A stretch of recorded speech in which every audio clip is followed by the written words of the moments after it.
na nasa langit. Naway sabayan ninyo ako sa panalangin ito. Ikaw lamang ang Diyos, O Panginoon, at ayon sa iyong kalooban, kami ay sasamba lamang sa iyo at wala ng iba. Tulad na ipinag-utos mo, sinasamba ka namin na bukal sa aming kalooban, kahit saan pa man kami naroon, at ayon sa makatotohanang pagkakilala sa iyo. Iyo din kaming tulungang mamuhay ayon sa iyong banal na salita, upang kami, sa pamamagitan ng iyong banal na Espiritu, ay mamuhay at makitungo sa aming kapwa na may pag-ibig, kapayapaan, pagtsatsaga, kabaitan, kabutihan, katapatan, kahinahunan, at pagpipigil sa sarili. Naway kami ay manatiling namumuhay na may takot sa iyo, Panginoon. Iyo kaming tulungan na gumawa ng mabuti sa lahat ng tao sa araw-araw. At anuman ang aming ginagawa, naway gawin naming ito ng buong puso na parang sa iyo kami naglilingkod at hindi sa mga tao. Iyong bigyan ng kalakasan at dunong ang aming mga tagapaglingkod sa aming mga simbahan, nang matulungan nila ang mga taong manatiling tapat sa iyo at ang naligaw ng landas na manumbalik sa iyo.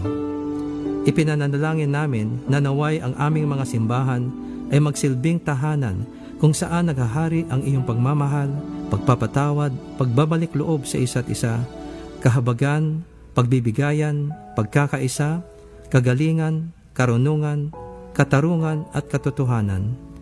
Iyong paghariin sa aming mga puso ang tunay na kakumbabaan, pagkahinahon, pagkamaamo, pagpapasensya, pagpapatawad at malasakit para sa isa't isa. Sa pagdating ng panahon na mga hindi pagkakaunawaan o kahirapan, naway manaig ang pag-ibig, malasakit, pagbibigayan, pagtutulungan at pagpapatawad sa bawat isa sa amin.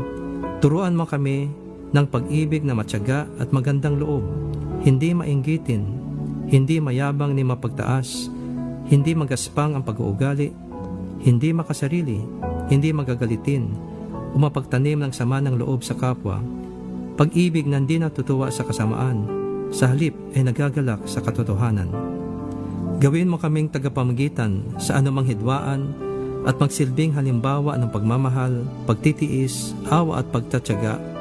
Sa lahat ng alitan, gawin namin ang lahat sa ikapapayapa ng lahat at nang kami iyong pagpalain. Iyo kaming turuan, O Diyos, na hanapin lagi ang maganda at mabuti sa aming kapwa, higit pa sa mga kapintasan, sapagkat lahat kami ay may kanya-kanyang ding mga kahinaan at kalakasan. Iyo ding palakasin ang iyong simbahan, O Diyos, nang kanilang patuloy na ipangaral ang iyong salita na may buong pagtitiyaga. Naway sila ay magpatuloy sa pagtuturo sa mga tao na sundin ang lahat ng iyong mga kautusan para sa kanilang kaunlaran at tagumpay. Dalangin namin na iyong ipadala ang mga manggagawang kakailanganin sa paghayag ng iyong magandang balita ng kaligtasan at bagong buhay sa pamamagitan ng iyong anak na si Jesus sa marami pang mga tao, lalo na sa aming bayan. Maraming salamat, Panginoon, sa iyong pagtugon sa aming mga dalangin na ito, sa pangalan ni Jesus. Amen.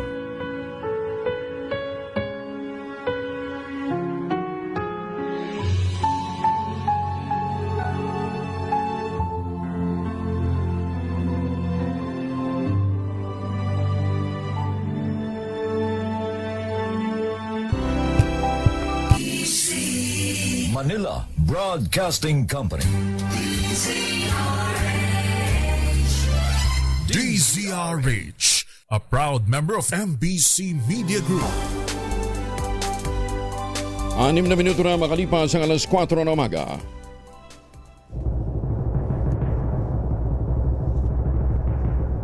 And the Golden Dove for Best Science and Technology Journalist goes to Angelo Palmones, DZRH. Ito na ang 28th KBP Golden Dove Awardee, Best Science and Technology Journalist, si Angelo Palmones sa Magandang Umaga, Pilipinas.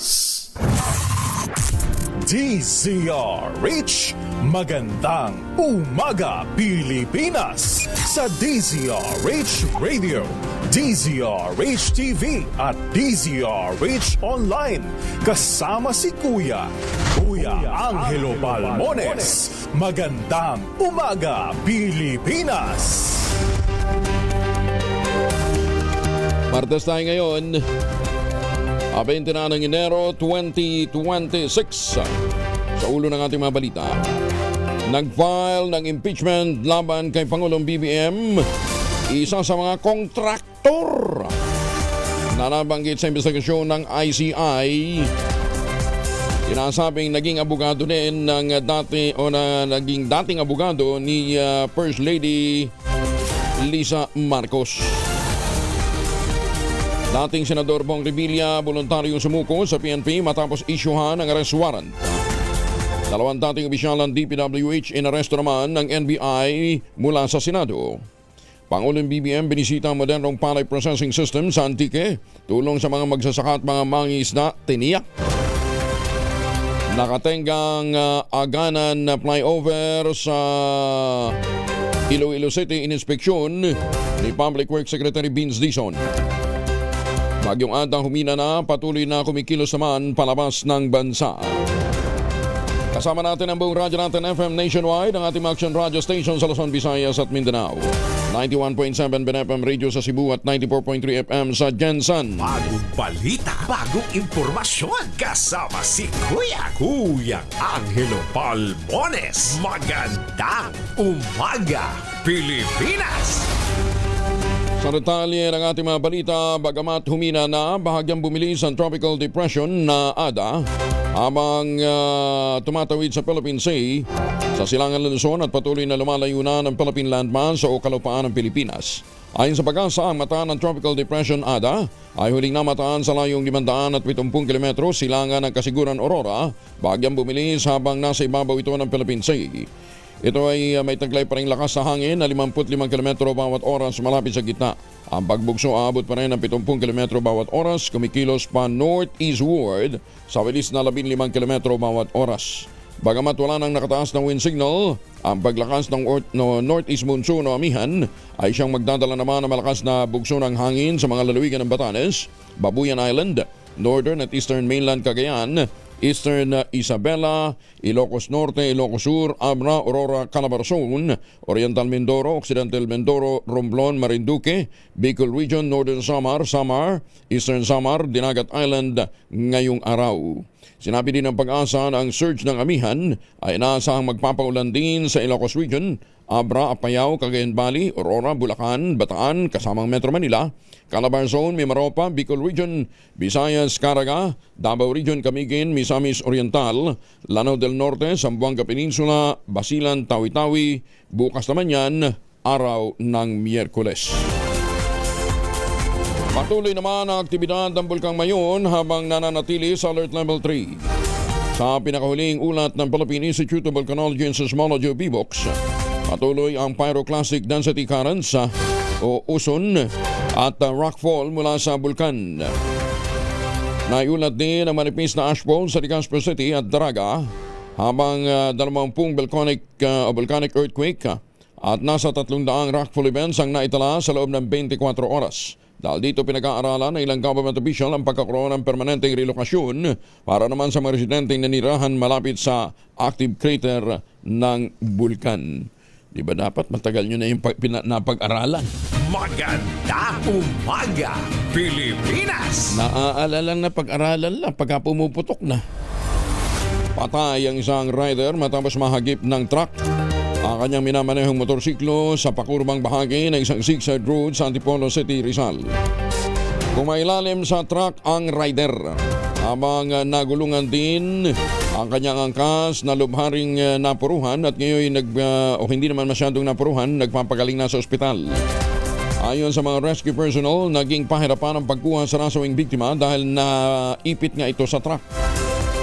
Nagkaroon naman ng kasunduan magkabilang panig at nangako may-ari ng truck na sasagutin ang pagpapalibing at pagpapagamot sa biktima. Higit sa 5 milyong katao ang dumagsa para saksihan ang Sinulog Grand Parade sa Cebu City. Ayon sa Cebu CDRRMO, Karamihan sa mga ito'y pumwesto sa mga pangunahing lansangan ng lungsod para sa street dancing competition at sports event para naman sa Grand Ritual Showdown. Sa kabila ng pagdagsa ng milyon-milyong katao, ibinida ng Lieutenant Colonel Franco Rondolph Oriol, Deputy Director for Administration ng Cebu City Police Office, wala silang na-monitor na anumang matinding aksidente. Iginit pa ni Oriol, malaking tulong sa kanilang paggamit ng security camera, mga drone at iba pang device para ma-monitor ang area at matiyak ang seguridad sa naturang pagtitipon. 12 minuto na makalipas ang alas 4 ng umaga, pinag-iingat ng Philippine National Police ang publiko laban sa mga peke at epektibong produktong ibinibenta online. Kasunod dito na ikinasang operasyon ng mga otoridad sa Bulacan at Pampanga na nagresulta ng pagkakaresto sa 7 dayuhan at pagkakakumpiska ng aabot sa 202 million pesos na mga peking footwear products at iba pang mga equipment. Ayon kay Acting PNP Chief Lieutenant General Jose Melencio Nartates Jr., nagugat ang kanilang operasyon ng makatanggap ng tip mula sa isang sibilyan na informant at reklamo din galing sa mga online buyers hinggil sa mga depektibong item. Kaugnay nito, pinaalalahan ng Nartates ang publiko na maging maingat, i-verify muna bago bumili ng mga gamit lalong-lalo na sa mga online platforms. Mas masusulit ng mga dayuhang pasahero ng Philippine Airlines ang kanilang mahabang layover sa Maynila sa pamamagitan ng transit tours ng Department of Tourism. Ayon kay Tourism Secretary Cristina Garcia Prasco, ang naturang programa ay makatutulong para mas ma-enjoy ng mga dayuhan ang Maynila habang lumilikha ng karagdagang oportunidad para naman sa mga local guide, transport providers at mga enterprises. Ang transit tour na arangkada na sa Enero ay maaaring ma-access sa official website ng PAL o sa Love PH mobile app at bukas para sa mga traveler mula sa visa-free countries. At may hanggang 8 oras po na layover. Ang transit tours ay nagtatagal na lamang ng 4 na oras kung saan 2 oras ang ilalaan para sa tour sa Intramuros, National Museum, Soler, Okada. Yung ibang nalalabing oras naman ay para sa biyahe, paalis at pabalik ng airport upang matiyak na may sapat na oras ang mga pasahero na makakapaghanda para naman sa kanilang connecting flights. Nagkakahalaga ang naturang tour ng $50 kada tao. Mahal. Kasama ng entrance fees, insurance coverage para sa accidental death at medical expenses, transportation, tubig at poncho sakaling maulan ang panahon. Alam nyo sa ibang bansa, like for example, may haba-haba kang layover sa South Korea. Sagot na hunong airline. Yung kasama na hunong sa binayaran mong ticket. Oh, kahit na, tsaka hindi ko lang alam kung may kasamang pagkain. Inanunsyo ng Pangulong Bongbong Marcos Jr. ang natuklasang panibagong natural gas sa Palawan na tinawag na Malampaya East 1 o ME1.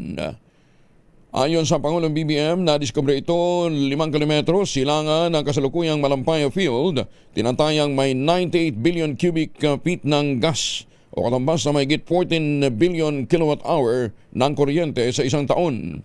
Magbibida pa ng Pangulo kaya nitong makapag-supply ng kuryente sa higit 5.7 billion na kabahayan, 9,500 na mga gusali at halos 200,000 paaralan.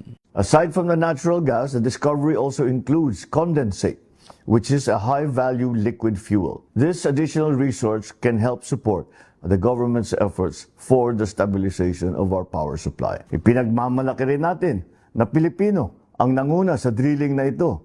Higit sa lahat, natapos nila ito na walang aksidente o environmental incident. MAE-1 is the first milestone under the Malampaya Phase 4 drilling campaign.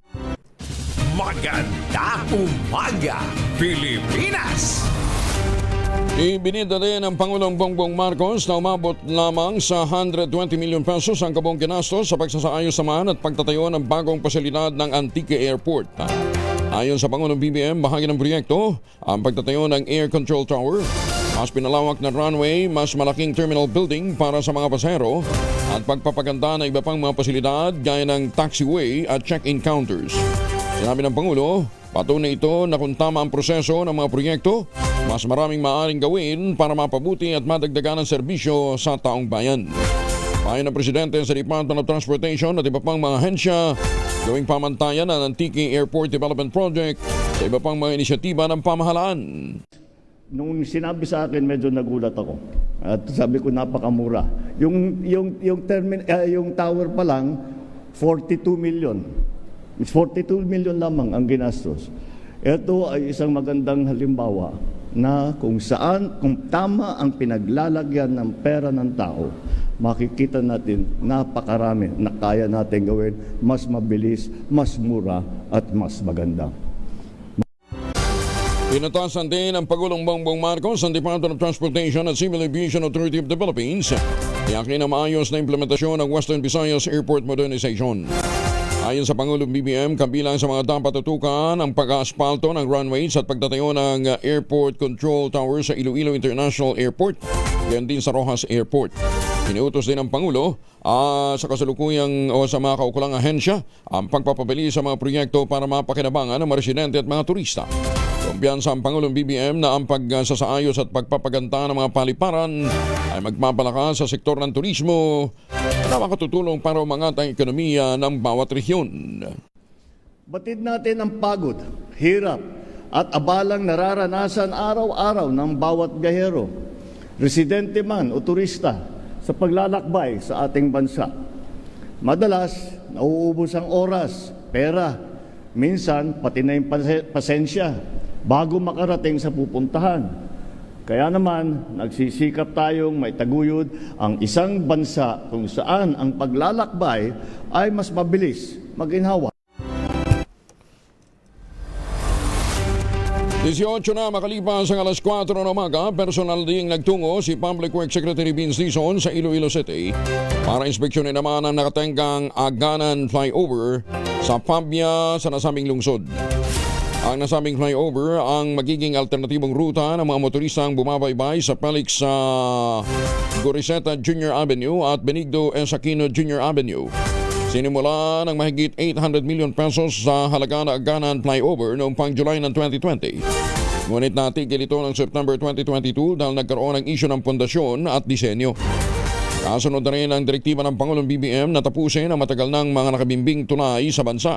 Inuutos ng kalihim ang agarang assessment sa flyover para matiyak ang integridad ng tulay bago ito buksan sa mga motorista ngayong taon.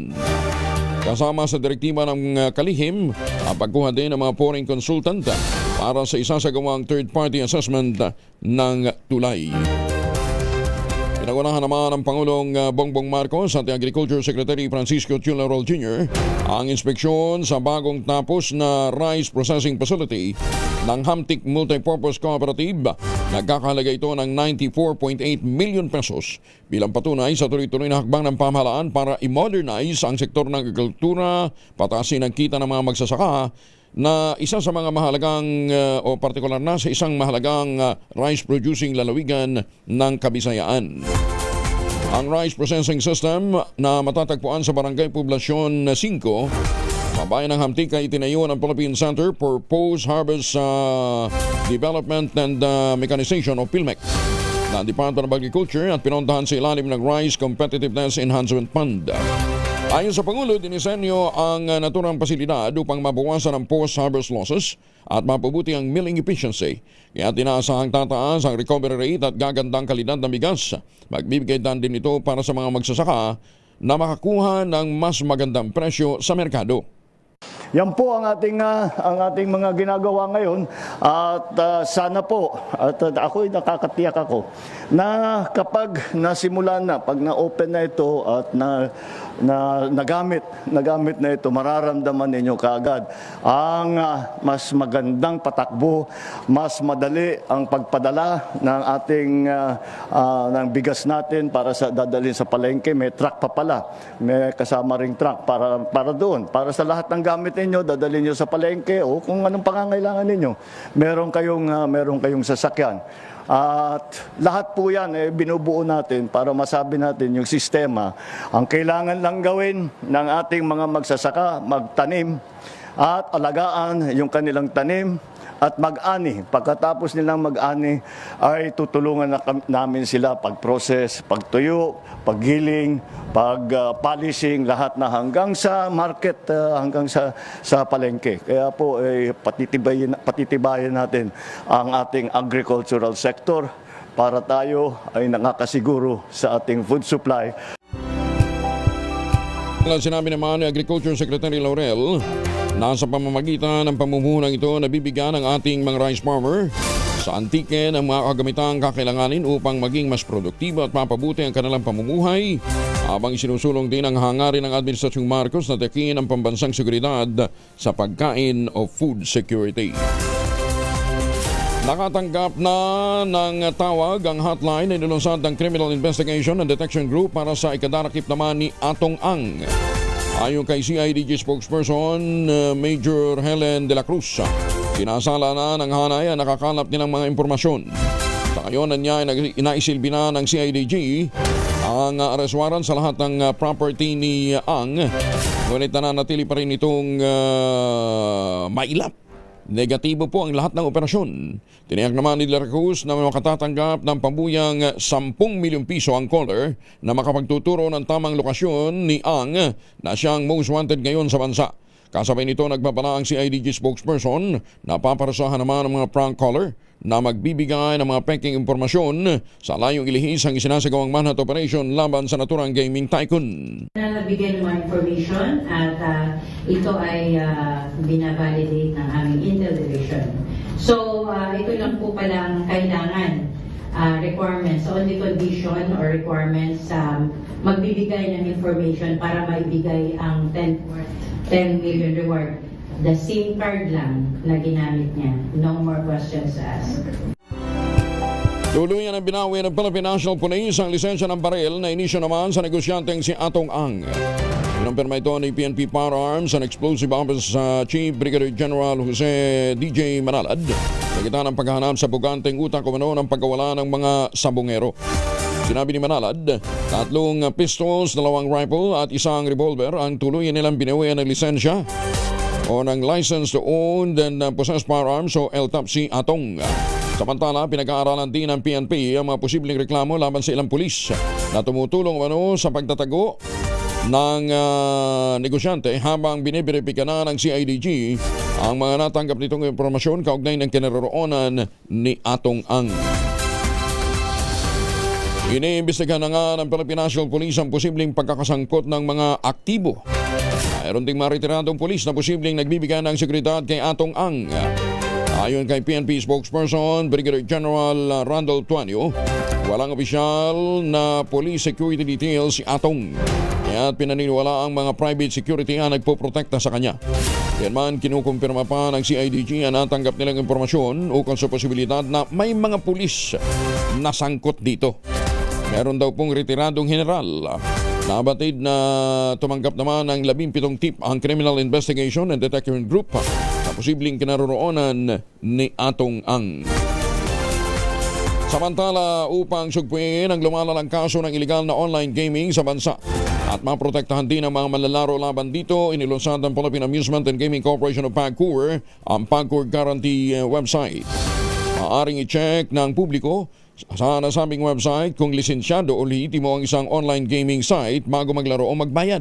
Regular na ina-update din ang website. May direktang link ito sa mga lisensyadong gaming platforms. Ayon kay PAGCOR Chairman at CEO Altenco, matutulungan ito ang publiko na makaiwas sa panlilinlang habang pinoprotektahan ang kanilang karapatan bilang manlalaro. Paalala naman ni Chairman Tenco, maging mapanuri ang bawat isa. Lalong-lalo nga sa mga online game activity na sasalihan sapagkat dumarami ang mga nagre-reklamo hinggil sa illegal na mga gaming sites na hindi nagbabayad ng panalo. Para sa karagdagang impormasyon, bisitahin lamang ang www.pagcor.ph/PAGCOR Guarantees. Maganda umaga, Pilipinas! Oy mga misis, sa may araw ba si Mr. Pag-uwi galing ng trabaho, abay yan sa germs sa katawan nila ha. Ayan, para labanan ang amoy araw at amoy pawis, gumamit ang Shield Bath Soap regularly. Unbeatable ang Shield sa paglaban sa germs versus another brand by Shea Butter. Pampalambot ang kuti sa prasyong abot kaya $12.50 SRP.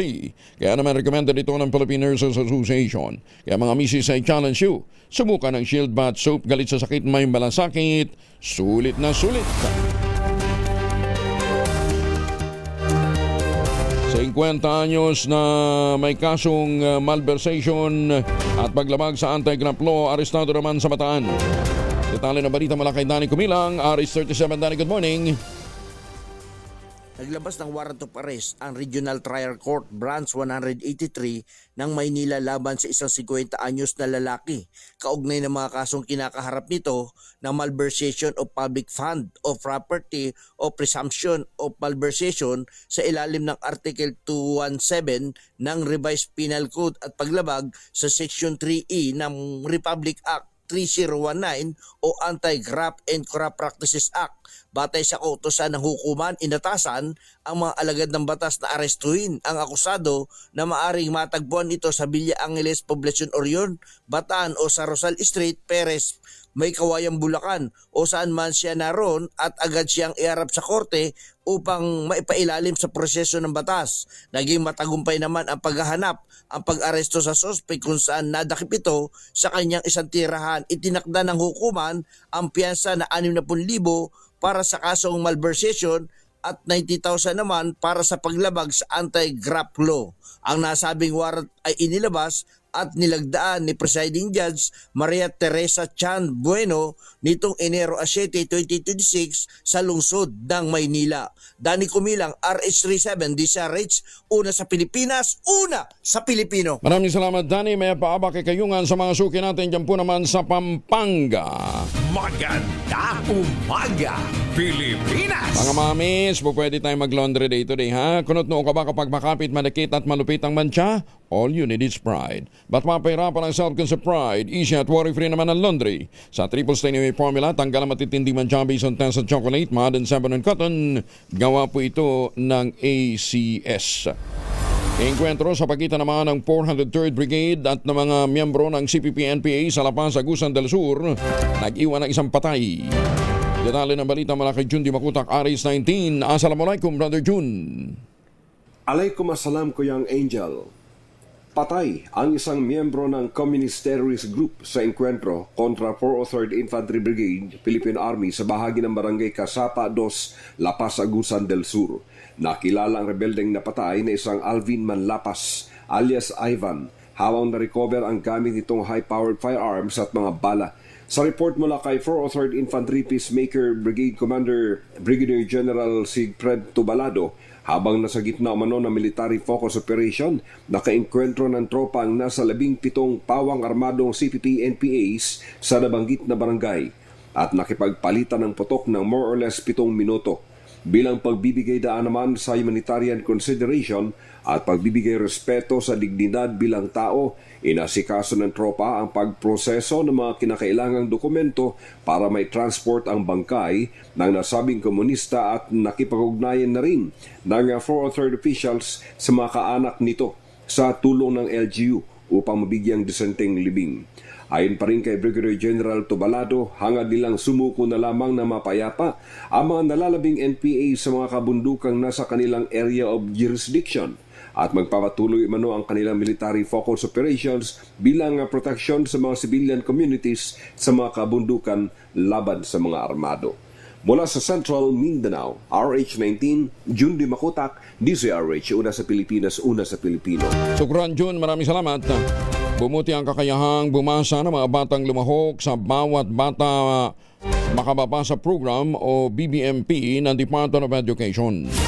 Base sa independent evaluation ng Youth Impact na isinagawa sa piling pampublikong paaralan sa Zamboanga Peninsula, katuwangan DepEd at World Bank, tumaas ang reading proficiency ng mga mag-aral sa grade 1 hanggang grade 3. Sa mother tongue, Pilipino, gayon din sa English.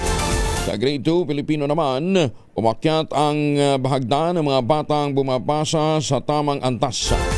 Mula sa mahigit 2% bago ang programa, tungo sa higit 26% matapos naman ang intervention. Ayon kay Education Secretary Sani Angara, pinatutunayan lamang na resulta na epektibo ang pagtutok at maagang reading intervention at ginagamit ng mga mag-aral mula sa BBMP upang mapalakas ang academic recovery and accessible learning program.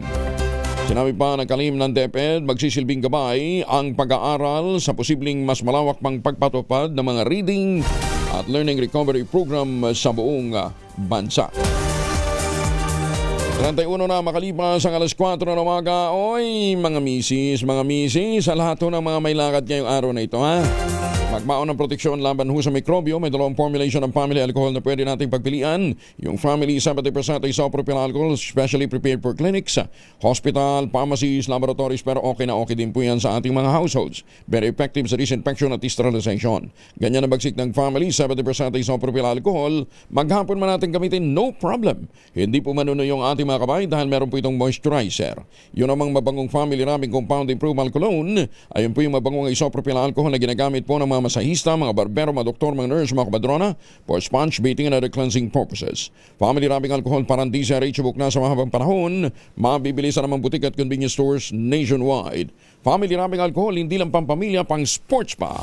Maganda umaga, Pilipinas! Estudyante patay naman matapos masagasaan ng truck ng sundalo sa bayan ng Balangiga, Eastern Samar. Detalye na balita mula kay Jimmy Angay-Angay, RS32, maupay nga agad, Jimmy. Isang estudyante patay matapos masagasaan ng 4x4 truck M450 ng mga sundalo sa bayan ng Balangiga, Eastern Samar. Kinilala ng PNP ang biktima si alias Chan, 21 anyos, third year college student, residente ng Barangay 6, Poblasyon, Balangiga, Eastern Samar. Nangyari sa rita alas 5:55 ng hapon sa National Highway, Barangay Sumangkay, sa naturang bayan.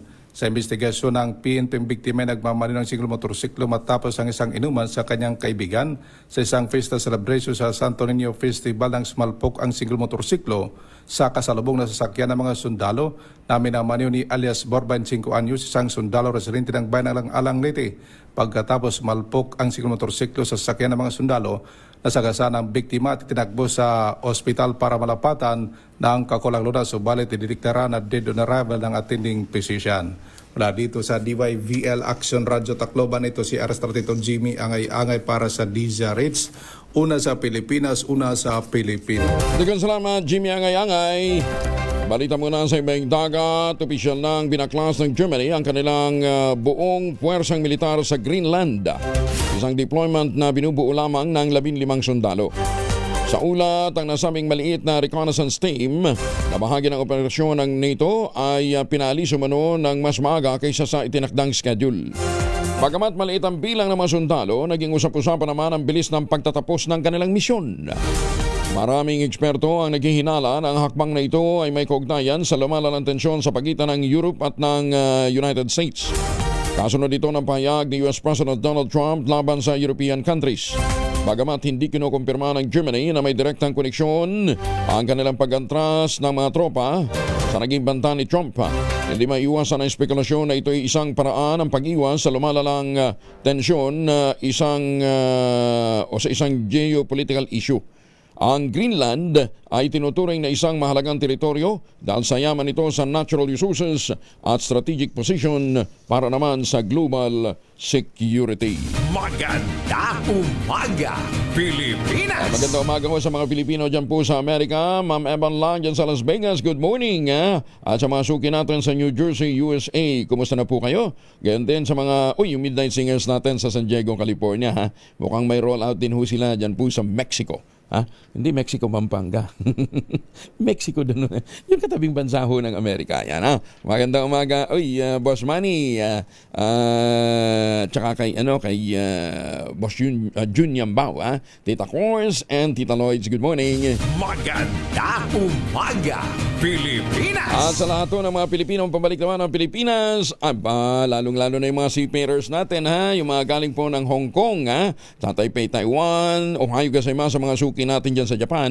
Kung pabalik na kayo ng Pilipinas, huwag nang magpasalubong ng imported na tsokolate. Meron ho tayong tangerine chocolate. Sa tulong po ni Dr. Helen Tan, yung pong mga planting material ng kakao galing Davao, hinakult po yan para maitanim sa ilalim po ng mga nyugan dyan po sa lalawigan ng Quezon. Nag-develop sila ng sariling brand ng tsokolate. Yan nga po yung tangerine chocolate. Available sa 0919-095-5935. I-check po ninyo sa tangerinchocolate.ph yung mahigit 10 variants ng tangerine chocolate na ang mga raw material ay galing din po sa ani ng ating mga magsasaka. Ang tangerine chocolate po ay 100% gawang lokal but taste and looks global dahil tinulungan ito ng DTI at ng DOST. Tangerine chocolate, 100% gawang Pinoy. Pakiusap po ni Dr. Helen Tan, sana naman daw po ay ating tangkilikin. Tangerine chocolate, 100% gawang lokal but taste and looks global. Tinulungan ito ng DTI at ng DOST. Kaya doon sa mga magre-regalo ng kanilang mga esposa, mga mahal sa buhay sa Valentine's Day, aba, nandyan po ang tangerine chocolate. Maganda umaga, Pilipinas! Tutukla! Ay, teka muna, bakit iba naman yun? Nawala yung intro dito nawala yung intro. Anyway, ang malakas promo natin, malakas promo muna. Ito na pala, ito na. Sandali lang. Bed lang ito nandito eh. Wala. Ay, ito yun? Tumutok sa DZRH at manalo ng instant 1,000 pesos sa Malakas promo kasama ang Pride Detergent. Malakasan ang makinig at manood sa DZRH! Ayun! Nanibago lang ako. Malakas promo natin kasama ang Pride Detergent ay nasa barangay San Agustin sa 13 Martires sa Cavite City. Ulitin natin, ang tropa po ni Sherwin Alparo kasama ang Pride Detergent ay nasa barangay San Agustin, 13 Martires City sa Cavite. Wala tayong word of the day? Wala na? Sige. Sige, kung walang word of the day, dito muna tayo. Mahiwagang tunog! Dali. Nihintay ko lang. Wala pa po napasok na bagong message. Problema po yata sa text line. Wala pa? Meron na? Check daw natin. Ayan. Kaya kung wala pa, edi 8,000. Kasi marami na nagtatanong. Saan na daw yung ating good news? Ay, good news. Yung ating mahiwagang tunog. Sige. Eto na po ang ating mahiwagang tunog. Yung pa rin. 8,000 ang halaga niya na. Yung pa rin, gawa pa rin ho sa gawa pa rin sa aluminum. Kahapon may nakita ako tamang item number 1, item number 2, mali lang yung prinsipyo ng physics. Ang inyo pong masagot, ipapatala po ninyo sa 0919-282-6485. Sundin ang tamang format po ng pagte-text, empty space, name slash, address slash, contact number slash, at ang inyong sagot. Isang beses lamang po maaari mag-text sa ating text line gamit ang inyong mga mobile number. Sa mga sasagot online kinakailangan, meron po kayong sharer badge. 8,000. Ito, meron palang word of the day. Ready na ba kayong tandaan ang ating word of the day para manalo ka ng DZRH mini component? Eto na! Ang ating word of the day ay burnish. Burnish. Ayan. Sa Tagalog daw po, maningas. O madaling masunog, maningas. Sa Ilocano, napuuran. Mapuuran. Ayan. At sa Kapampangan naman ay api. Okay. Api. Hindi ho yung party list na natalo. Api. Sa Kapampangan, api. Sa Ilocano, napuuran. Ang word of the day ay burnish. Maganda umaga, Pilipinas! Si Gladys Reyes, ibinahagi ang sekreto ng matibay nilang relasyon ng asawang si Christopher Rojas. Detalye ng balita mula kay Morley Alino. Morley, good morning! Gising na ang showbiz, rampa na Pilipinas. Good morning, Kuya Angel. Nagkaroon ako ng chance makausap si Gladys Reyes. Ayon sa naturang aktres, bukod sa pagmamahal, respeto, pagtitiwala, at higit sa lahat, paniniwala. Ayon kay Gladys, iyon ang tunay na dahilan kung bakit sa kabila ng katotohanan may mga maliliit nilang peti-peti na pinagtatalunan ni Christopher Rojas ay hindi nauuwi sa malaking awayan dahil may respeto daw sila sa isa't isa.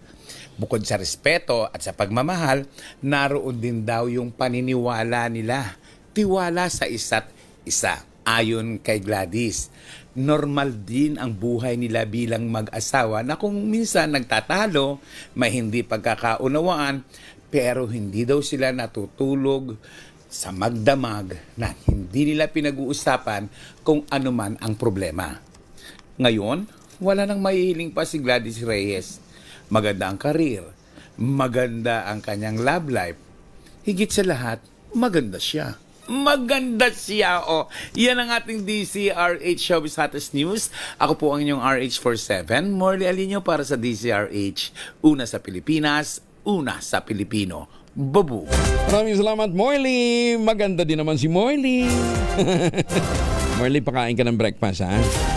Uy, happy birthday muna kay Attorney Gilbert Repiso, ha? Ang Executive Chairman ng Board of Special Inquiry ng Bureau of Immigration. Ayan, ha?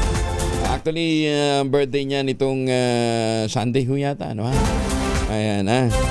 Asan ba yung picture ni Attorney Gilbert Repiso ng Bureau of Immigration, ha? Binabati ka ng mga kasama mo sa Special Board Board of Special Inquiry, ha? Ng Bureau of Immigration. 42 na makalipas ang alas 4 ng umaga. Number 1.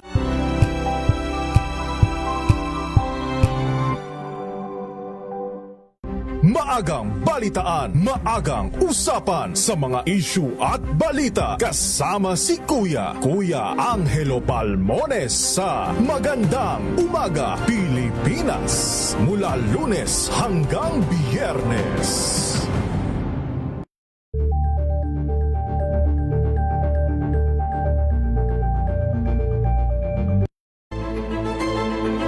Pakikinggan ang bawat panig. When you fight for justice, think about the queer people. Kung hindi kami magkukwento, sino ang magkukwento para sa amin? Ang mga panawagan, ipababatid. Hindi talaga ito masusing pinag-aralan ng gobyerno. The women who are beaten and abused. It's time to listen to their voices. Tunghayan ang iba't ibang boses. Mga kwento mula sa iba't ibang anggulo. Dito lang sa Point of View. Mapapanood tuwing linggo, alas 12 ng tanghali sa DZRH TV.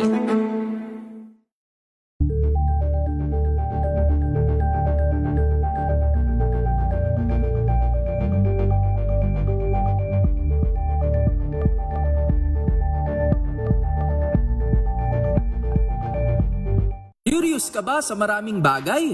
Kami na ang bahala dyan. Aalamin, tutuklasin at bibigyang linaw namin ang mga katanungang bumabagabag sa inyong isipan. Sa programa kung saan ang bawat sagot ay galing lamang sa mga eksperto. Ang Expert's Opinion, tuwing linggo alas 3 ng hapon, dito lang sa DZRH TV.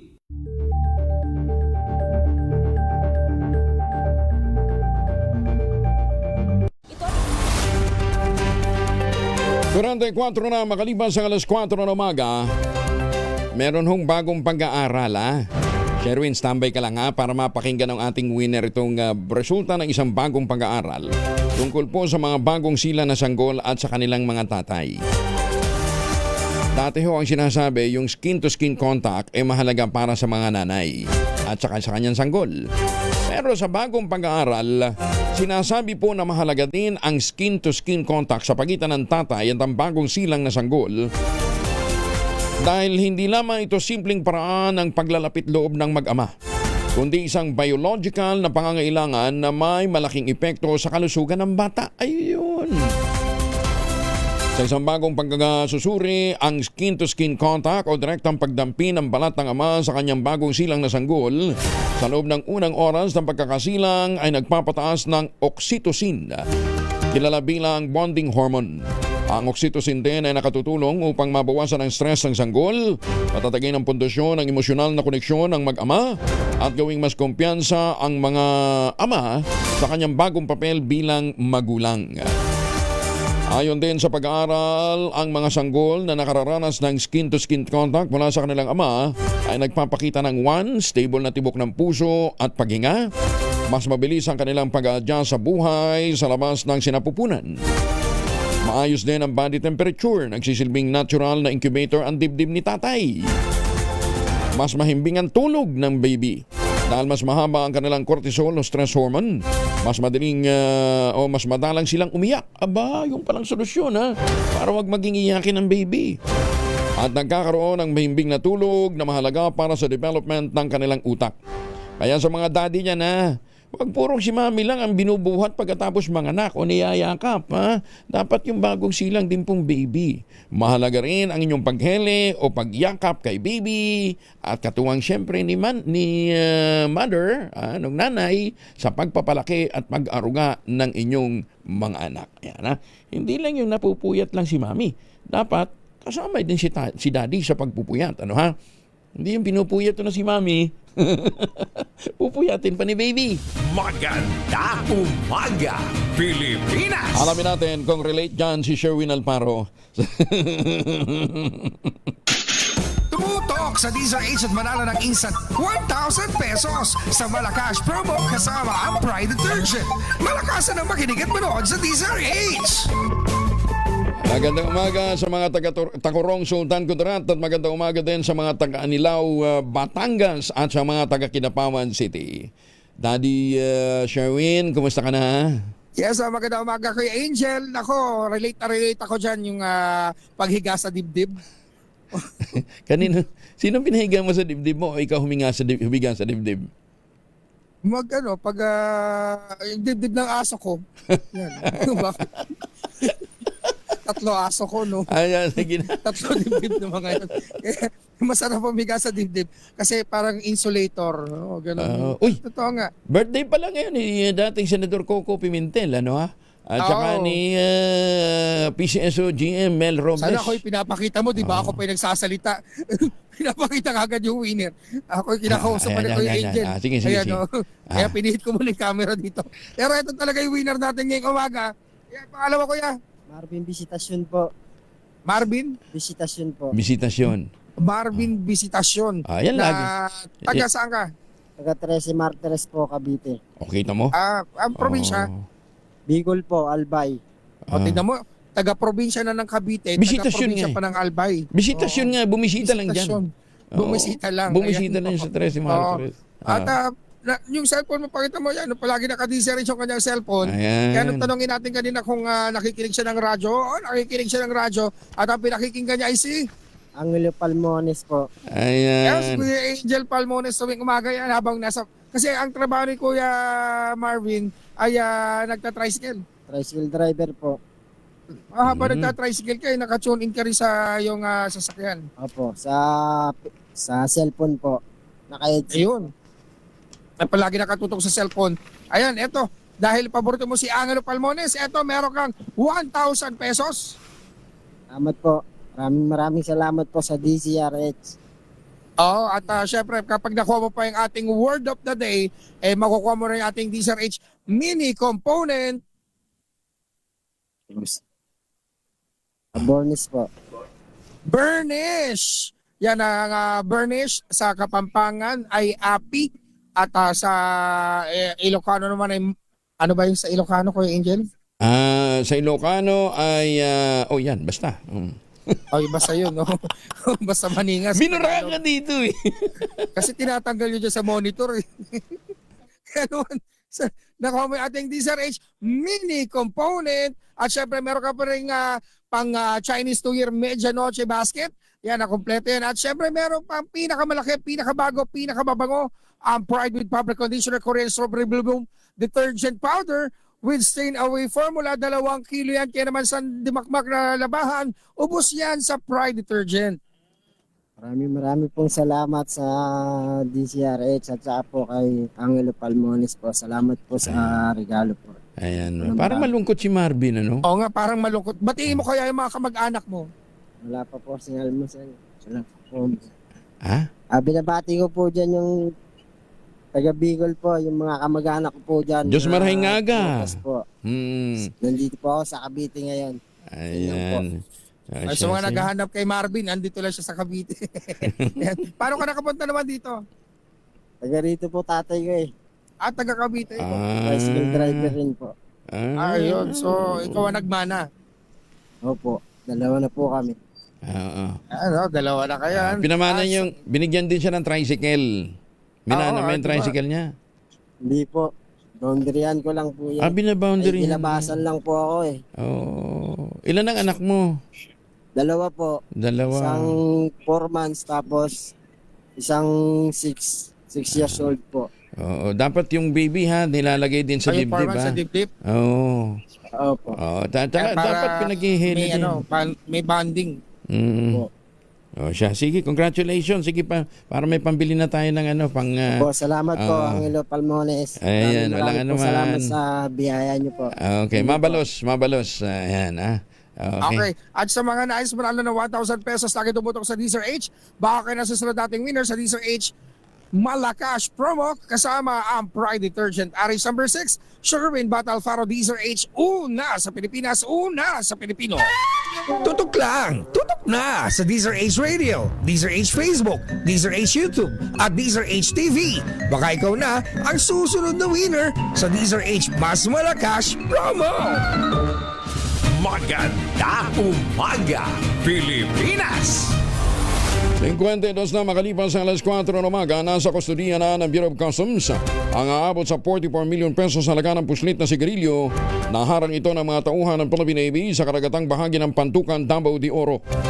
Sa ulat ng Naval Forces Eastern Mindanao, nasa 1,118 na mga malalaking kahon ng sigarilyo ang na-turnover na nila sa Bureau of Customs para sumailalim sa kaukulang disposisyon.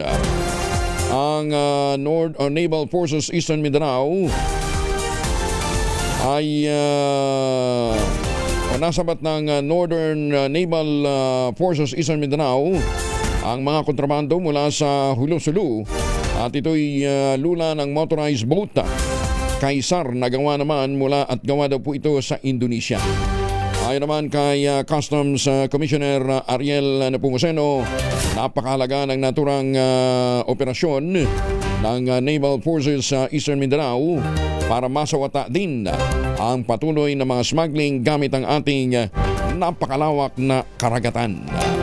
Congratulations sa mga tauhan ho ng BOC at ng Naval Forces Eastern Mindanao. Dating kapitan ng isang barangay sa Kalmayog, Samar, inaresto matapos ang 14 na taong pagtatago dahil naman sa kasong iligal na pagputol ng puno. Detalye ng balita mula kay Jane Galit Bantayan, Aris 34. Jane, may buntag.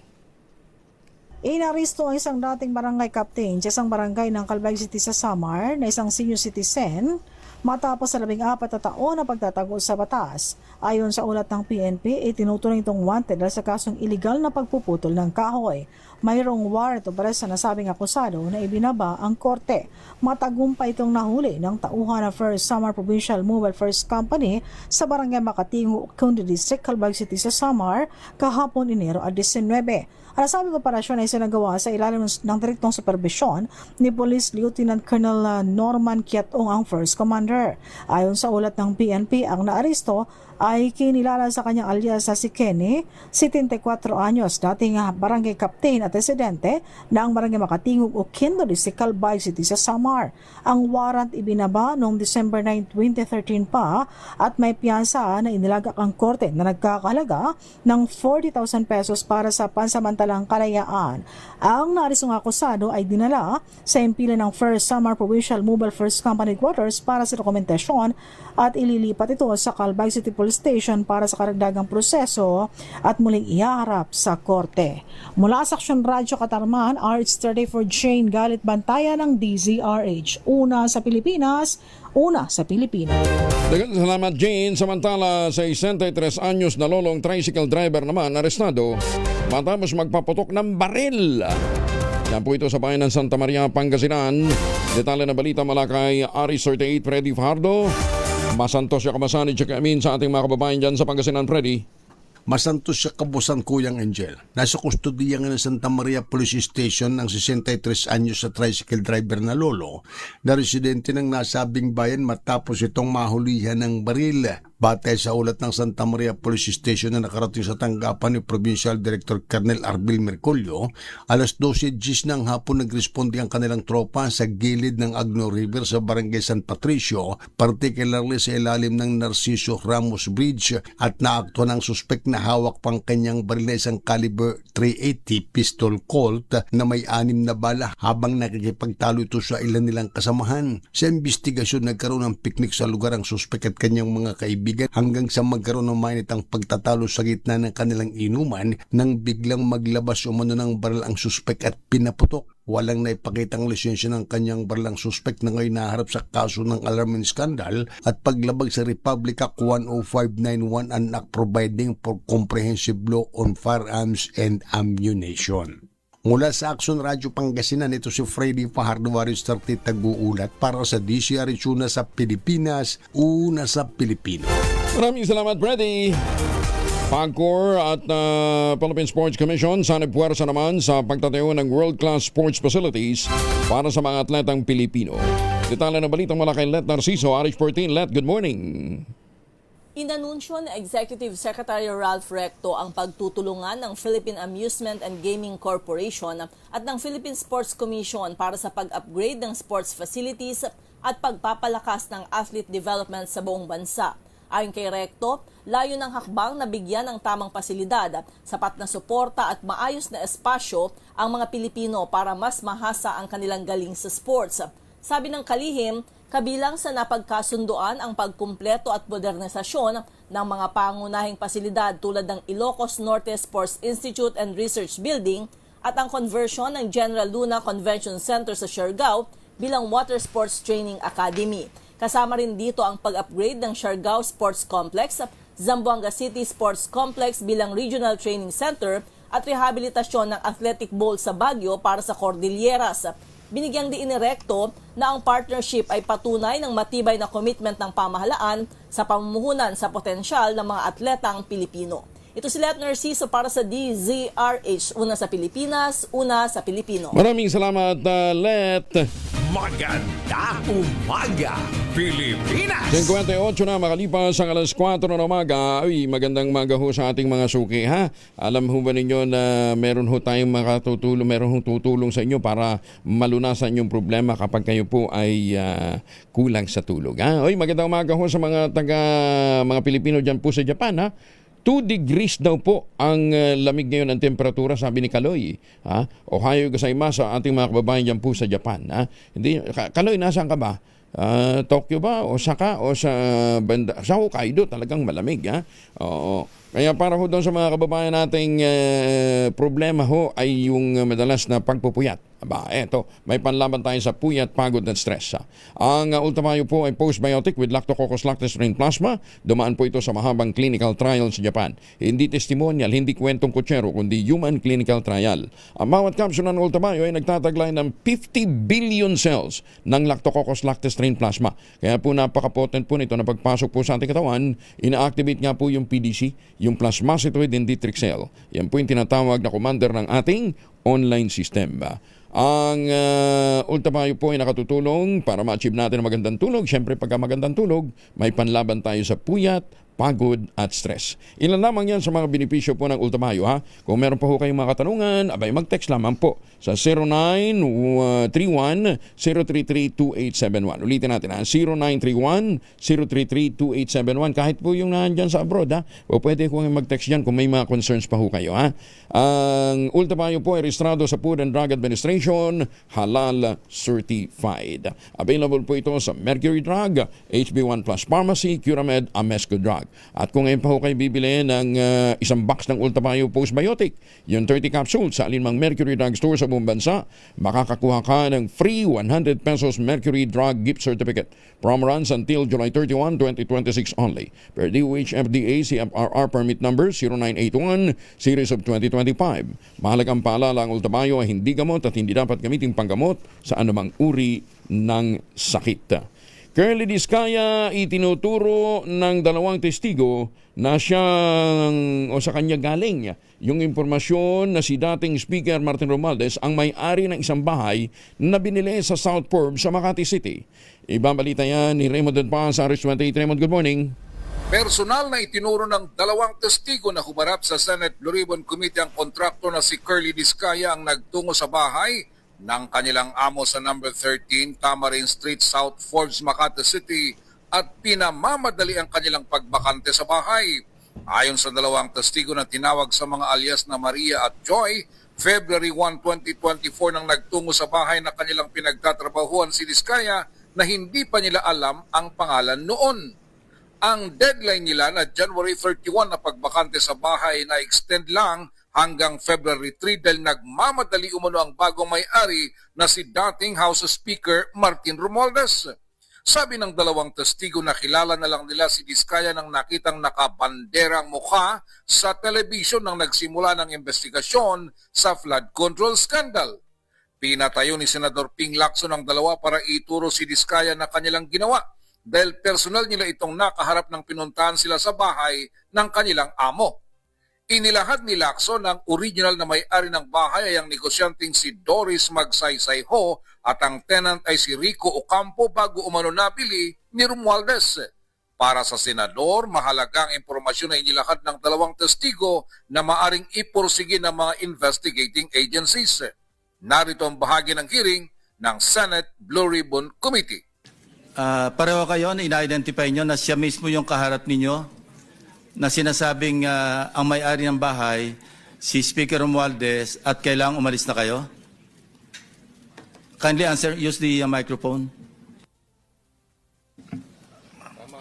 Tama po, sir. So maski ngayon, sa susunod na panahon, sa ibang pagkakataon, ganyan pa rin ang inyong magiging statement?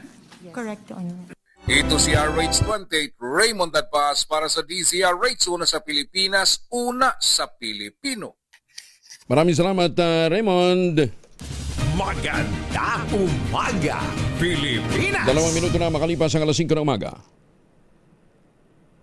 This time check is brought to you by ACS Manufacturing Corporation, ISO certified, maker of world-class quality Pride detergent. Hammerate FA, the blood vitamin. Champion detergent, tapat po sa inyo. BioFlu, 2 or more symptoms? Baka flu na yan. I-BioFlu na. Kauna-unahan sa Pilipinas. NBC Manila Broadcasting Company. DZRH, a proud member of MBC Media Group. Ayun, sabi ni Kaloy sa Gipo Ken, dyan po sa Japan, ang 2 degrees Celsius na lagay ng panahon. Ha? Tapos dito naman daw po sa South Korea, 13 degrees Celsius ang temperatura sa Seoul. Bagong balita, bagong impormasyon, kasama si Kuya Angelo Palmones. Magandang umaga, Pilipinas! Ang bensya natin ngayon ay January 20, 2026, araw po ng Martes. Kasama na natin si Ma'am Lori de la Cruz mula sa Pag-asa. Ma'am Lori, good morning. Good morning at sa lahat ng ating mga tagapakinig. Si Bagyong Ada ay huling nakita sa layong 600 kilometers. Silangan po yan ng Luzon. Pero sa ngayon wala naman na po itong direktang epekto sa mga bahagi ng ating kalupaan. Wala na po itong dinudulot na mga pag-ulan sa bansa. Ang nakaka-apekto sa ngayon ay ang northeast monsoon o amihan at nagdudulot yan ng mga mahihinang pag-ulan sa Cordillera Administrative Region at Cagayan Valley, habang isolated light rains naman sa Ilocos Region at Central Luzon. Sa Metro Manila at natitirang bahagi ng bansa, generally fair weather ang mararanas ng panahon liban sa mga localized thunderstorms. At sa kasalukuyan, ang gale warning po natin nakataas po sa Batanes at Babuyan Islands. Kung kaya't hanggat maaari, hindi po natin inaalaw o hindi po natin nare-recommenda na pumalaot ang maliliit na sasakyang pandagat doon. Yan ang latest mula sa Pag-asa. Ito po si Lori de la Cruz. Wala nang chance na mag-U-turn si Ada? Sa ngayon, maliit na po yun. Maliit na. Pero nakikita may panibagong cluster of clouds, oh. Sa may banda Mindanao. But for now po, hindi pa naman po siya. Malayo pa siya, no? Sige. Pero ano to, LPA na? Hindi pa po, sir. Bagyo pa po. Cluster lang siya. Okay. Hindi, itong nasa labas? Hindi pa po. Hindi pa. Sige, Ma'am Lori, thank you. Ingat ko kayo. Si Lori de la Cruz mula po sa Pag-asa. Magandang Umaga, Pilipinas! Pinai-impeach na isang abogado ang Pangulong Bongbong Marcos Jr. Ito ang kauna-unahang impeachment complaint na inihain sa Kamara laban sa Presidente. Inahain nito ang Attorney Andre De Jesus. Kabilang sa basihang tinukoy sa reklamo, ang pagsuko kay dating Pangulong Digong Duterte sa International Criminal Court o ICC at ang hindi pagbito sa mga program items sa ilalim ng 2026 national budget ng bansa. Tinukoy ding grounds para sa impeachment ni Attorney De Jesus ang graft and corruption kaugnay ng Ghost Flood Control Projects, pagtatatag ng Independent Commission for Infrastructure at ang paggamit ng iligal na droga ng Pangulo. Nanindigan naman si Attorney De Jesus na wala siyang kaugnayan sa mga Duterte. Inendorso ni House Deputy Minority Leader at Pusong Pinoy Party List Representative Journey Jet Nisay ang naturang impeachment complaint.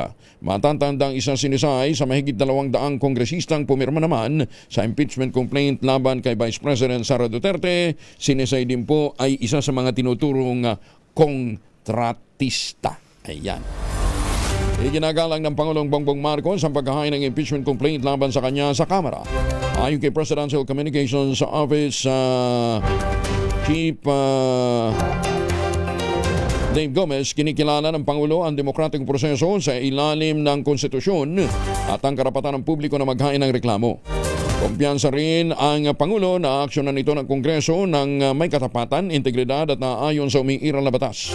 Sa kabila ng mga ugong na planong pagpapa-impeach sa Presidente, tiniyak ng Palasyo, nagpapatuloy ang pagsisilbi ng administrasyon sa taong bayan at nananatili itong committed sa pagpapabuti ng buhay ng mga Pilipino.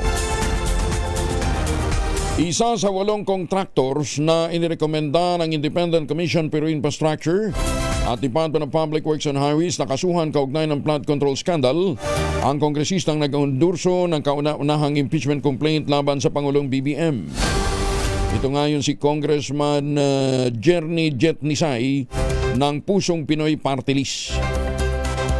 Nahaharap ito sa reklamo sa Ombudsman sa mga kasong plunder, direct bribery, paglabag sa Anti-Graft and Corrupt Practices Act, Code of Conduct and Ethical Standards for Public Officials at the Government Procurement Reform Act.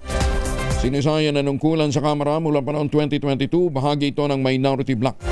Sa investigasyon ng ICI, sinisay ay General Manager pala ng JBN Construction and Trading na nakakuha ng 2 kontrata sa gobyerno noong 2021 at 2022. Matatanda ang batay sa batas, mahigpit ay pinagbabawal sa mga miyembro ng Kongreso na magkaroon ng direktang interes o kontrata sa anumang proyekto ng gobyerno. House Committee on Justice handang dinggin sakaling parehong umusan ng impeachment complaint laban kay Pangulong BBM at kay BP Inday Duterte. Detalye ng balita mula kay Manang Milky Regulan, Aris World. Manang Milky. Kayang-kaya umano ng House Committee on Justice na gampanan ang kanilang trabaho sakali magiging magkasabay ang impeachment complaint laban kay Pangulong Bongbong Marcos at Vice President Sara Duterte. Ito ang tiniyak ni Batangas Representative Jervin Luistro, chairperson ng House Committee on Justice. Ayon kay Luistro, bagamat magiging matrabaho, tiwala siya sa kakayahan ng mga miyembro ng komite. Sabi ni Luistro, magagaling ang mga kongresistang kasama niya sa Justice Committee, kaya isa o dalawa man ang impeachment complaint ay magagampanan nila ang mandato. Inihain kahapon ng umaga ang impeachment complaint laban kay Pangulong Marcos ni Attorney Andre De Jesus, culpable violation of the Constitution, graft and corruption, at betrayal of public trust. Ang ilan lamang sa grounds ng impeachment complaint laban kay Pangulong Marcos at iendoso ito sa Kamara ni Representative Journey Jet Nisay ng Pusong Pinoy Party List. Ako si Milky Regulan, nagulat para sa DZRH, una sa Pilipinas, una sa Pilipino. Maraming salamat, Manang Milky. At yung abogado naman daw po na nag-file, dating abogado pala ni First Lady Lisa Araneta Marcos. Ayan, ha? Kaya maraming nagtatas ng kilay na baka ito daw po isang murumurong impeachment complaint. Magandang umaga, Pilipinas! Ay, magandang umaga din po sa mga taga-Department of Public Works and Highways. Pilyo din itong ilang mga opisyal ng DPWH. Napapangiti sila. Kasi daw, nung magtungo yata sa Kabikulan si Secretary Vince Dizon, nag-comment ito na bakit umuuga yung tulay. Napangiti na lamang daw ho yung mga engineer. Kaya naman, sabihan nyo naman si Secretary Vince na talagang gano'n ang design ng mga tulay. Uuga talaga yan. Oh, hanging bridge nga na. Ay, hanging bridge. London Bridge nga, umuuga. Diba? San Francisco Bridge nga, umuuga. Kaya naman, uuga siyempre yan. Mahaba yung tulay. Pilyo talaga kayo, ha? Ay, pero yun ninyo, valid tong issue na ito, ha? Baka daw ma-question yung mga nilagdaang kautusan ni Secretary Vince Dizon sa DPWH kasi wala siyang appointment hanggang ngayon. So, kung wala kang official appointment, edi wala kang authority. Oo. Yung, di ba, marami siyang binalasa, marami siyang tinanggal. Hanggang ngayon pala, wala pang special order yung mga nirelieve niya at saka yung mga inappoint. Walang special order. So, ang tanong, hindi ba yun maituring daw po na usurpation of authority? Yan ha. Anyway, liwanagin ho natin sa Malacanang yan. Ba't nga ba wala pang maayos na appointment sa DPWH si Secretary Vince Dizon? Magandang umaga, Pilipinas! Kahapon po, naging sentro ng talakayan dyan po sa pagdinig ng Blue Ribbon Committee ay, ano tawag dito? Coordinates. Maling coordinates. Noon pa namin sinasabi din sa inyo na kaya nagkawindang-windang yung investigasyon nila, initial investigation dito po sa flood control, dahil maling coordinate yung ginamit. Yan ha. Ay naku, sa wakas nakinig din ho sila. At na-validate naman ho sa pagdinig kahapon ho ng Senado na kaya nga po marami ang palpak na report tungkol po sa mga grid coordinate sa mga sinasabing flood control dahil mali yung coordinate na ibinigay. Ito ay sinadya o hindi, ibang usapin ho yun. Pero nung makausap natin ang isa ho sa mga nagsasabing maraming kapalpakan talaga sa DPWH nung pang matagal ng panahon, lalong-lalo na sa paglalagay ho ng pondo, ay ang sabi niya, teka muna, ba't naman coordinate lang tinututukan nila? Kaya't minabuti ho natin na makausap ngayong umaga ang founder po at presidente ng Center for National Budget, si dating Mayor Joseph Ranyola. Sir JR, good morning. Magandang umaga sa Angelo at sa lahat ng nakikinig sa programa. Opo. Ang sinasabi ho ninyo, we should not rely only on the coordinate. Kasi nga, kita ho ninyo, ang pinagbasihan ho ng ICI, ng ibang mga investigating agency ay coordinates. Yung pala, palpak. Ngayon, ang sabi nila, teka mo, magre-revalidate tayo, di ba? Balikan mo na naman. Balikan mo na naman yung mga lugar na Tsaka, unfair doon sa ibang mga kontratista na sinabi na gumawa ng Ghost Flood Control Project. Yun naman pala na i-deliver. Anyway, ibang usapin pa yun. Ang sinasabi nyo, hindi dapat mag-rely lang sa coordinate. Ano pa? Napagka-komplikado actually kung titignan mo, pero kung susundaan mo lamang ang sistema, ang coordinates nakakatulong, pero sa pag-imbestiga, hindi yan ang final na pamaraan para mo ma-determine or ma-identify or makita ang isang proyekto. Sa aming experience sa Sir Angelo, ang pag-monitor mo, pag-imbestiga mo, unang-una, tandaan natin na sa General Appropriations Act, nakasulat ang mga proyekto. Okay. Ngayon, sa bawat proyekto na nakatalaga dyan, may kaakibat yan or may kasama yan, individual na bawat isa niyan, meron tinatawag na UACS, Unified Accounts Code Structure. Again, this is given by the DBM for auditing and financial report purposes. Teka muna ha, Unified Account Code Structure. Code Structure. Okay. Yes. Okay. Now, in other words, kapag bawat proyekto o bawat line item meron ng UWACS, continuous yan. Dahil yan ay binigay ng DBM, yun ang gagamitin ng public works din sa kanilang mga reporting. Ngayon, kung ako di ko na kailangan pupuntahan ko pa ang lugar kung talagang kailangan, no? Ang first ko na gagawin ay pagtingin ng tinatawag na physical report. Under the physical report, bawat particular, bawat line budget item, makikita mo kaagad yung UWAX code. And then, ang physical target nito, ano na ang naggawa. As it progress, makikita mo rin yung kanilang accomplishment. So ngayon, halimbawa, nakalagay na 80 or 90 or 100%, susundan ko pa rin yan sa tinatawag na financial report na makita mo ang statement of allotments, obligations, and balances. Against, ang una mo makita bago ang physical program or projects na anong tawag nito, description, nandoon si UWAX. Ngayon, nakita mo rin yung allotment. So, magkano ang kanyang amount. Tapos, magkano ang obligations. Magkano ang balance. Meron ba augmentation. So, makikita mo, magbabalance to sa physical at saka financial report. Doon ako nalulungkot dahil wala akong naririnig na ganon. Ang punto ko, siguro sa parte ng nag-imbestiga, hindi nila nakalimutan siguro nila yung aspeto na yun.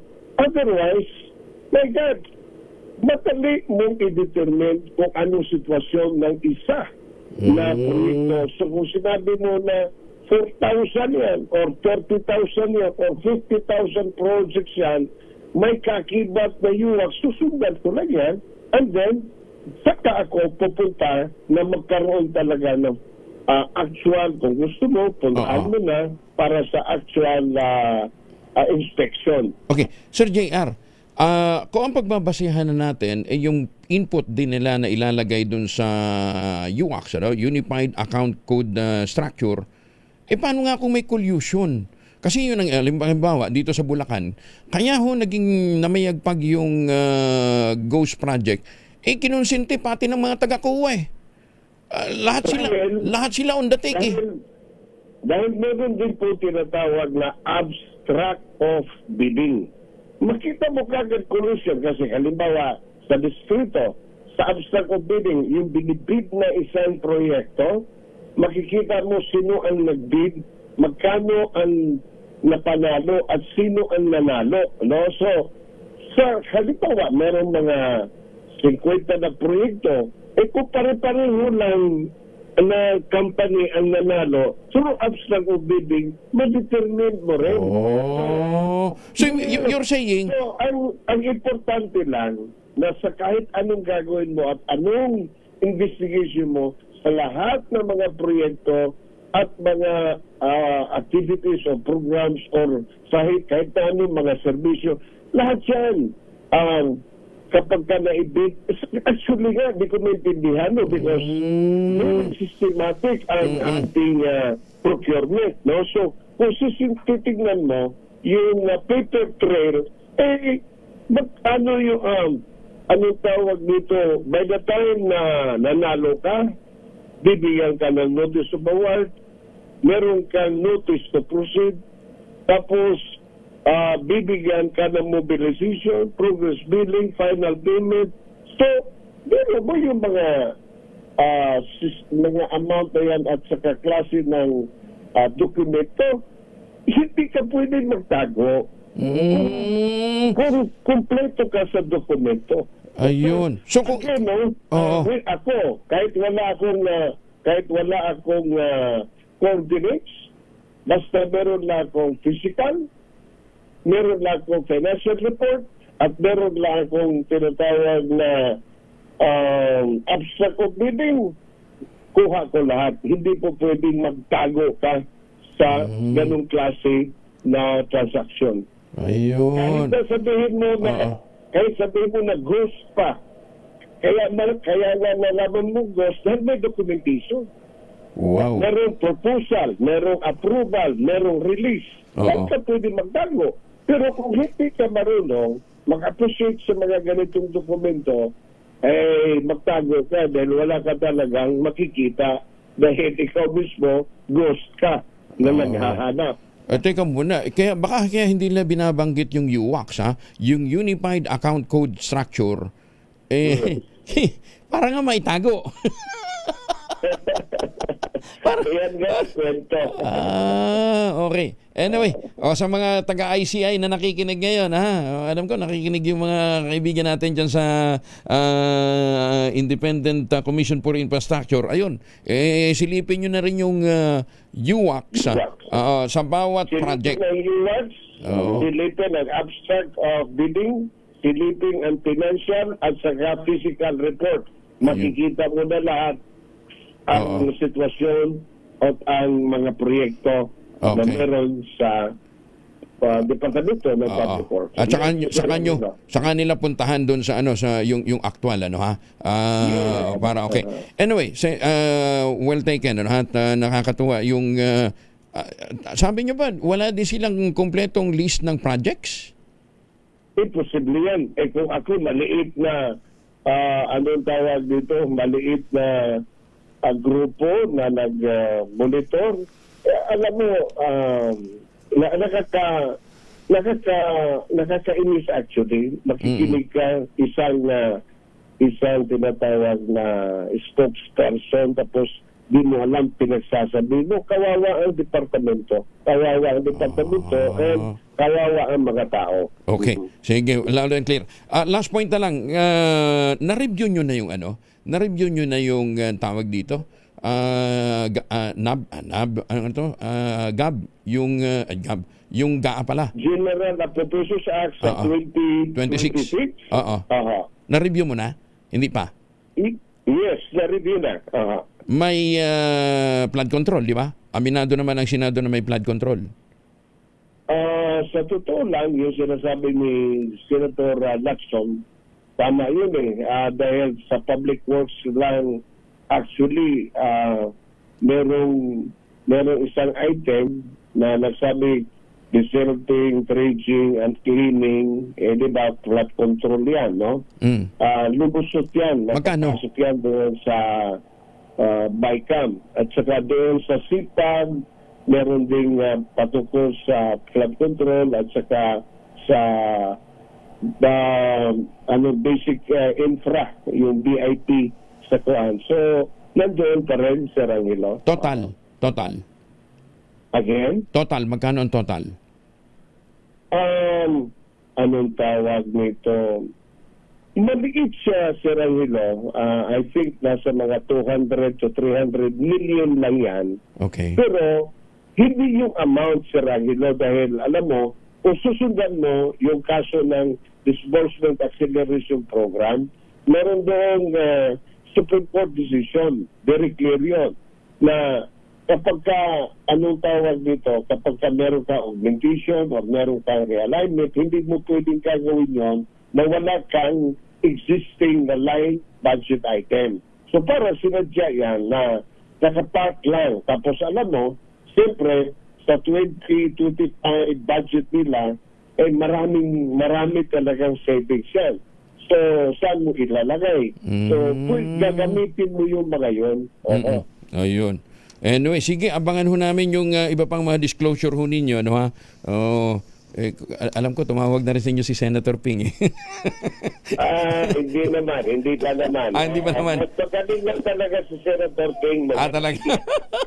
Aral na si Senator na mahusay. Pero before, talagang nagsama kami.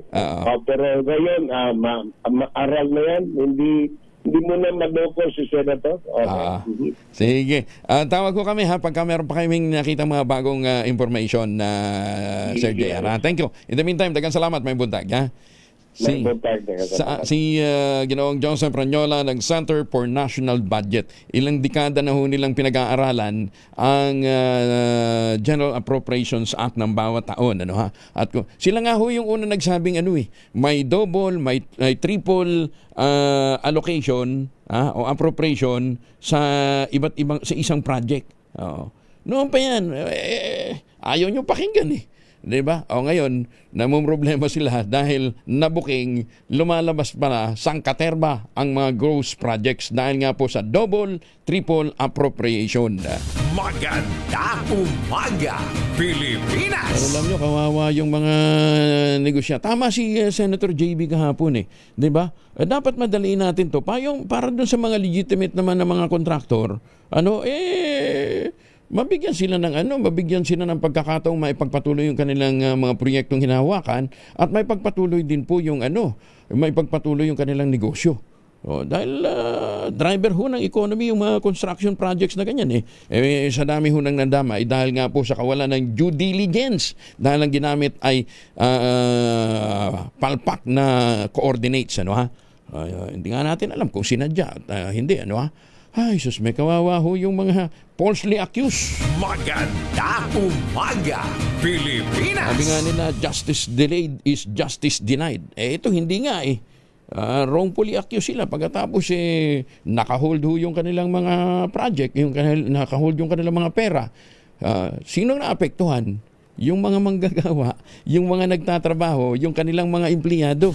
Maganda umaga, Pilipinas! Ay, sa mga may lakad ngayong umagang ito, huwag kalimutan magbaon ng proteksyon laban sa mikrobyo. May dalawang formulation of family alcohol na pwede nating pagpilian. Yung family 70% isopropyl alcohol, especially prepared for clinics, hospital, pharmacies, laboratories, pero okay na okay din po yan sa mga households. Very effective yan sa disinfection at sterilization. Ganyan na bagsik ng family, 70% isopropyl alcohol. Maghapon man natin gamitin, no problem. Hindi po manunuyo ang ating mga kamay dahil meron din po itong moisturizer. Yun namang mabagong family Rambing Compound Improved Alcolone. Ayun po yung mabagong isopropyl alcohol na ginagamit po ng mga masahista, mga barbero, mga doktor, mga nurse, mga kapadrona for sponge bathing and other cleansing purposes. Family Rambing Alcohol para hindi siya reachable na sa mahabang panahon. Mabibili sa namang butik at convenience stores nationwide. Family Rambing Alcohol hindi lang pampamilya, pang sports pa. 27 makalipas ang alas 5 ng umaga.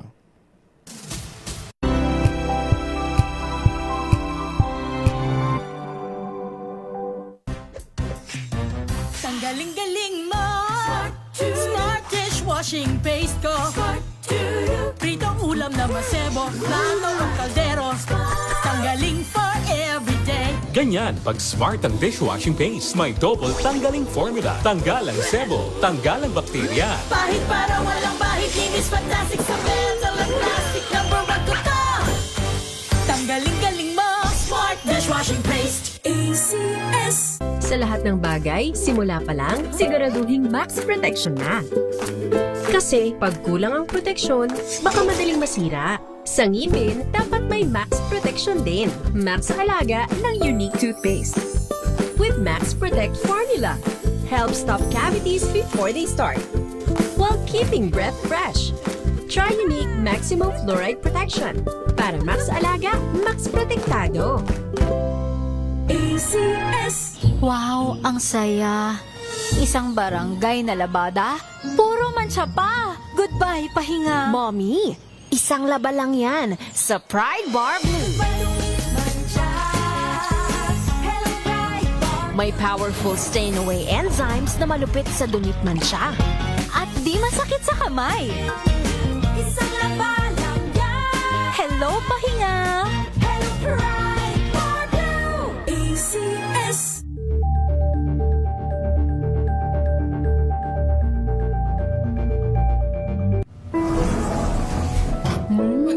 Amoy forever. Amoy LQ. Amoy New Kalat Berry Blooms. Amoy kalat, amoy good vibes.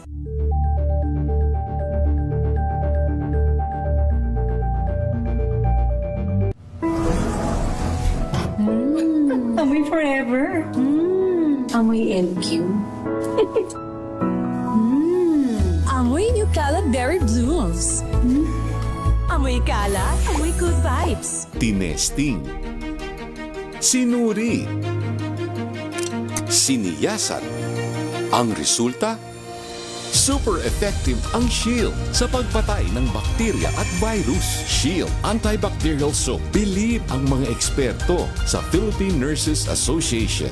At si Mami. Tiwala ako sa Shield. Shield Antibacterial Soap. Napatunayang mabisa. Ang mga nurse, tiwala. ACS. Amoy forever. Amoy LQ. Amoy New Caleb Berry Blooms. Amoy kala, amoy good vibes.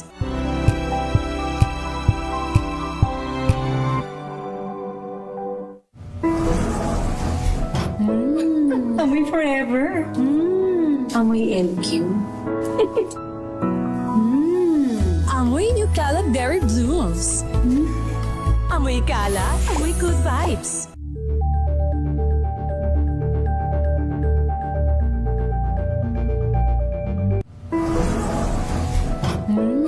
Amoy forever. Amoy LQ. Amoy New Caleb Berry Blooms. Amoy kala, amoy good vibes.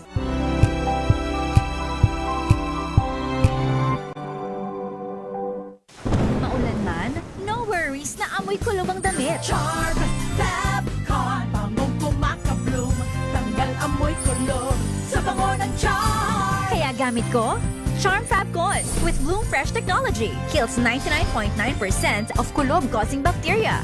May aroma burst pa of thousands of flowers and berries. Ang sampay sa loob, no amoy kulob. Bangong kumakabloom sa charm. Charm Fabcon. ACS.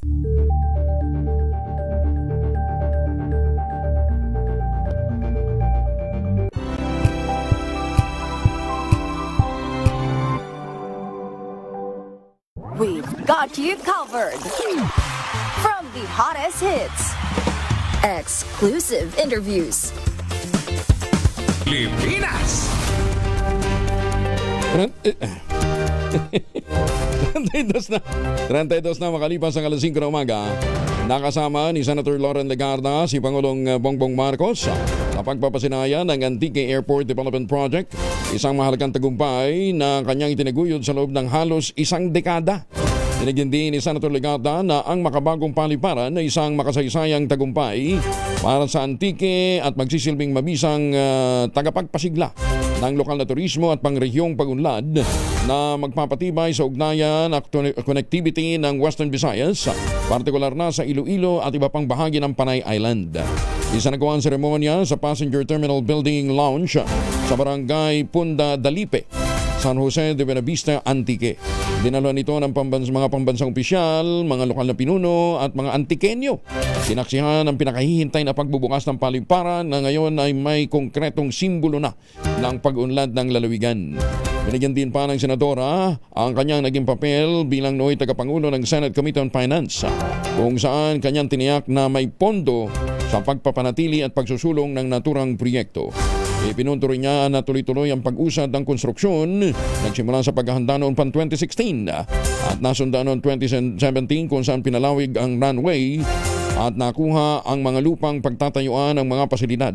Pagsapit naman ng 2018, umabot ng 1,400 meters ang haba ng runway at itong 2023 pinalawig pa ito ng 1,700 meters. Magandang umaga din po sa mga taga North Cotabato na umaasa din na magkakaroon na ng katuparan ang Central Mindanao Airport na nandyan po naman sa bayan ng Mlang.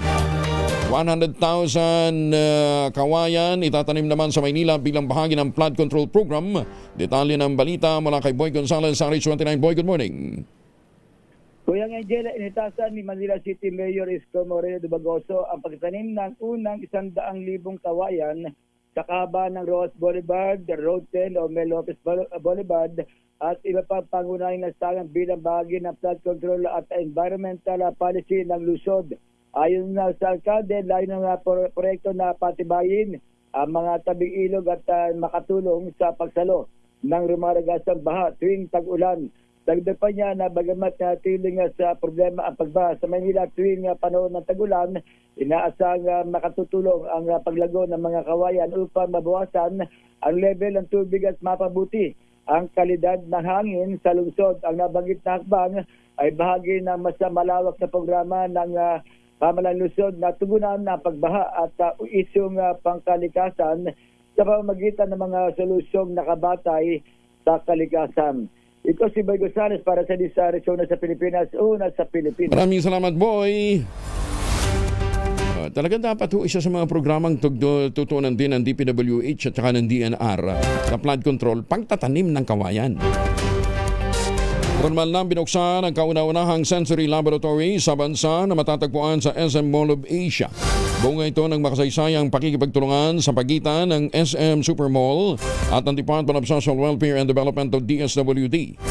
Pinangunahan ni Social Welfare Secretary Rex Gatchalian at SM Supermalls President Steven Tan ang paglulunsad ng pasilidad na naglalayong magbigay ng disability-friendly space para sa mga individual na may espesyal na pangangailangan. Kabilang narito ang mga bata at mga adults na may Autism Spectrum Disorder o ASD, sensory processing disorder, anxiety at iba pang sensory sensitivities. Ang Sensory Lab ng SM Mall of Asia ay pilot site ng SM Sensory Lab. Inaasahang masusundan pa ito sa iba pang mga SM All branch sa iba't ibang panig ng kapuluan.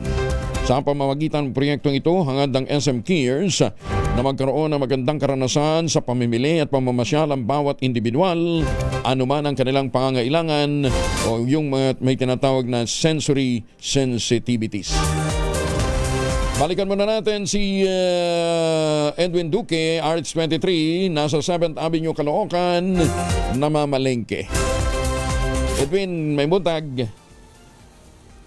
May buntag, Kuya Gel, sa isang linggo natin pagmamarket at ganitong New Year, hindi na nagbago itong presyo ng manok dahil napako na ito sa 200 pesos.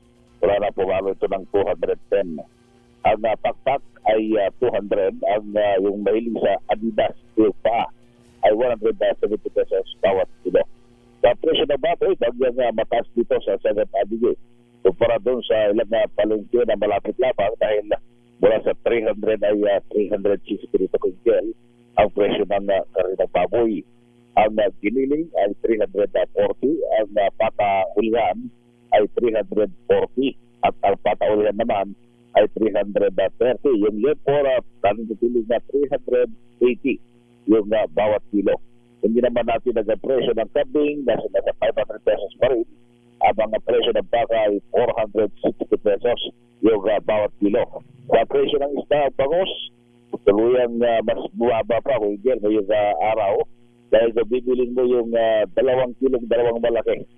Kung pumapalo lamang ng 390 bawat yung dalawa, so ibig sabihin umabot lamang ng halos 200 pesos yung dagupan na bangus. Yung galing naman ng Bulacan, galing na Pampanga, mas mababa 180 o 160 to 180 bawat kilo. Ang tilapia na napili 140 yung malalaki, yung kaplar galing na Patangas, at ang galing naman ng Bulacan, pa rin ang Pampanga, medyo mas mababa ang presyo ito yung puting tilapia, 90 hanggang 130. Yung presyo ng galunggong ay pumalo ko ito ng 300. Ang European ay 300 pesos. Kaya bang mga lamang dagat tingel ay wala na bang paggalaw. Ang presyo ng gulay naman, itong ampalaya, yung ampalayang bilog, yung maliliit ay 100. 140 naman itong malalaki.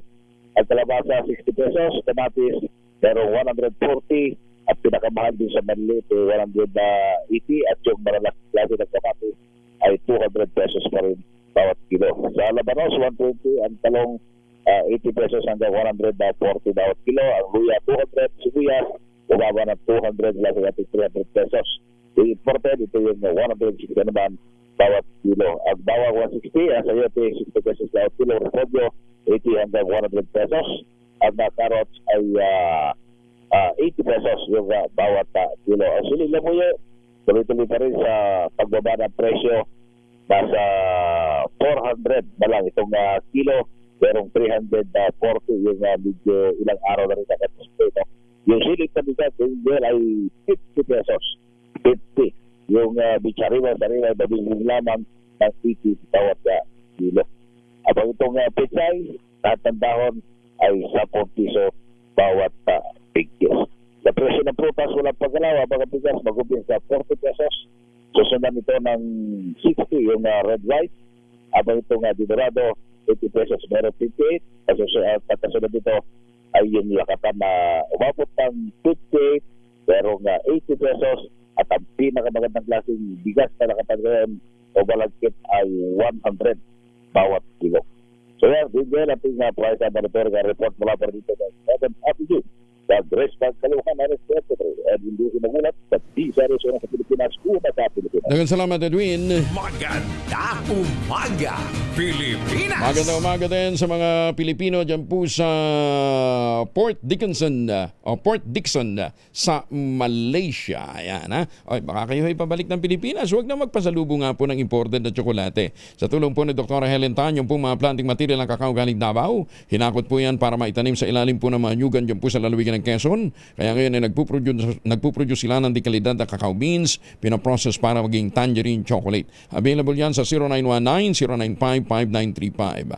Ang tangerine chocolate po ay may mahigit 10 variants na mga raw material, galing din po sa ani ng mga magsasaka. I-check po ninyo sa tangerinechocolate.ph. At sabi nga po ni Dr. Helen Tan, sino bang magmamalasakit sa Pilipino kundi ang kapwa Pilipino? Kaya sa bawat tangkilik natin ng tangerine chocolate, pinalalakas natin ang loob ng ating mga magsasaka, pinalalakas natin ang ating lokal na ekonomiya. Tangerine chocolate 100% gawang lokal but taste and looks global. Tinulungan ito ng DTI at ng DOST. Tangerine chocolate 100% gawang atin. Kaya ang pakiusap po ni Dr. Helen Tan, sana naman po ay ating tangkilikin. Tangerine chocolate 100% gawang Pinoy. Maganda umaga, Pilipinas! 41 makalipas ang alas 5. Ang oras na yan ay...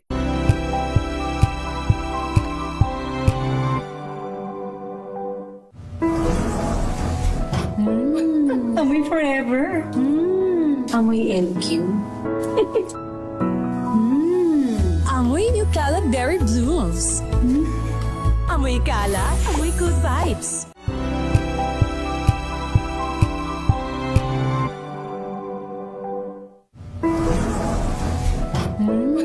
Amoy forever. Amoy LQ. Amoy New Caleb Berry Blues. Amoy kala, amoy good vibes.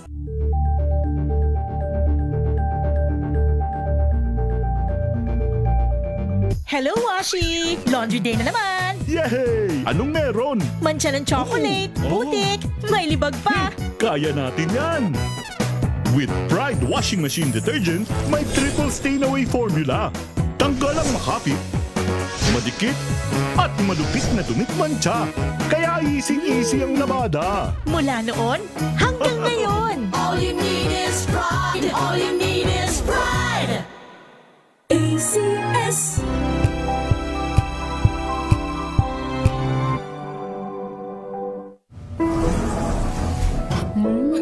Amoy forever. Amoy LQ. Amoy New Caleb Berry Blues. Amoy kala, amoy good vibes.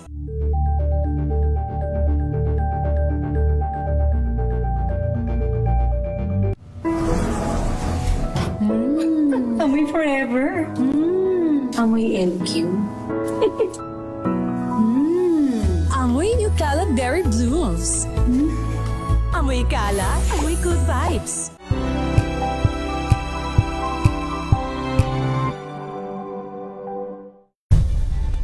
Nagsimula sa pangarap hanggang sa maabot ang tagumpay. Iba't ibang kwento, iba't ibang mukha ng atletang Pilipino. Mas pinatindi, mas pinalakas, at mas pinaaksyon sa Match Point tuwing Sabado, 12:30 ng tanghali sa DZRH TV.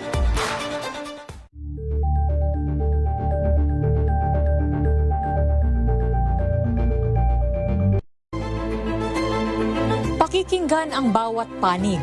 When you fight for justice, think about the queer people. Kung hindi kami magkukwento, sino ang magkukwento para sa amin? Ang mga panawagan, ipababatid.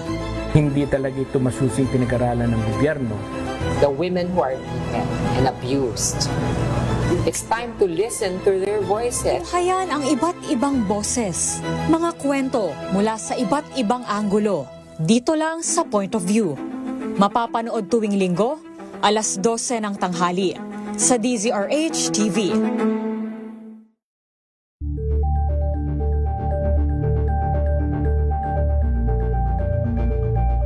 Curious ka ba sa maraming bagay? Kami na ang bahala dyan.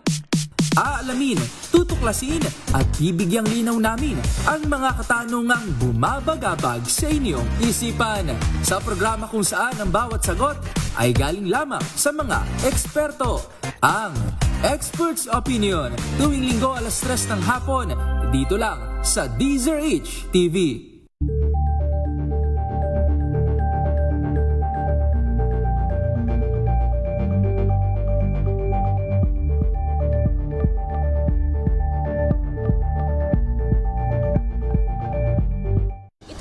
Ng naitalang 17 individual na ang kanilang naaresto.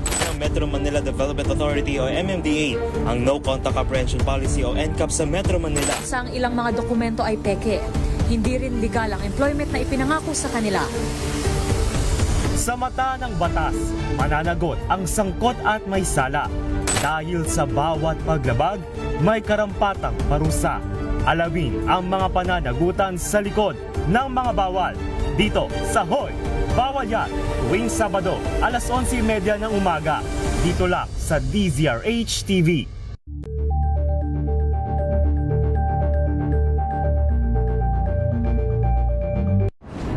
Kung good vibes ang hanap mo, dito ka na sa sigurado!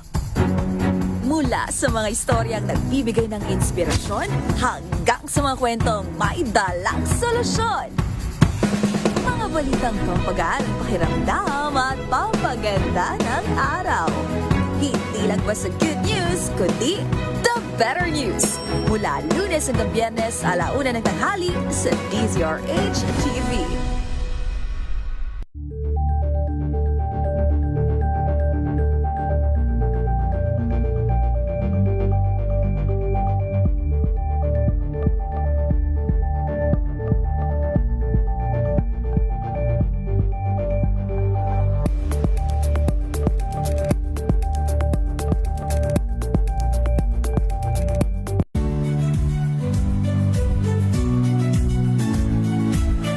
Magandang araw mga kaibigan.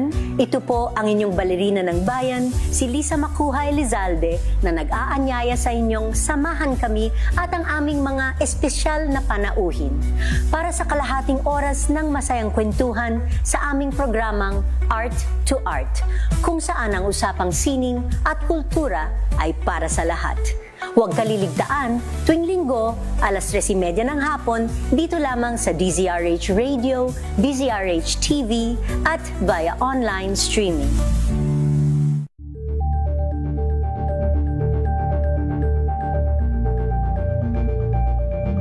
We've got you covered.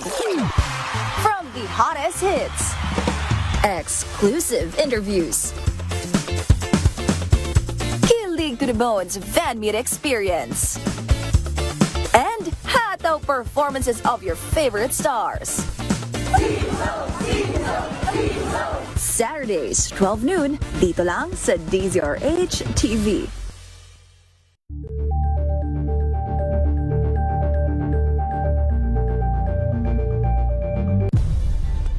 Nagsimula sa pangarap hanggang sa maabot ang tagumpay. Iba't ibang kwento, iba't ibang mukha ng atletang Pilipino. Mas pinatindi, mas pinalakas, at mas pinaaksyon sa Match Point tuwing Sabado, 12:30 ng tanghali sa DZRH TV.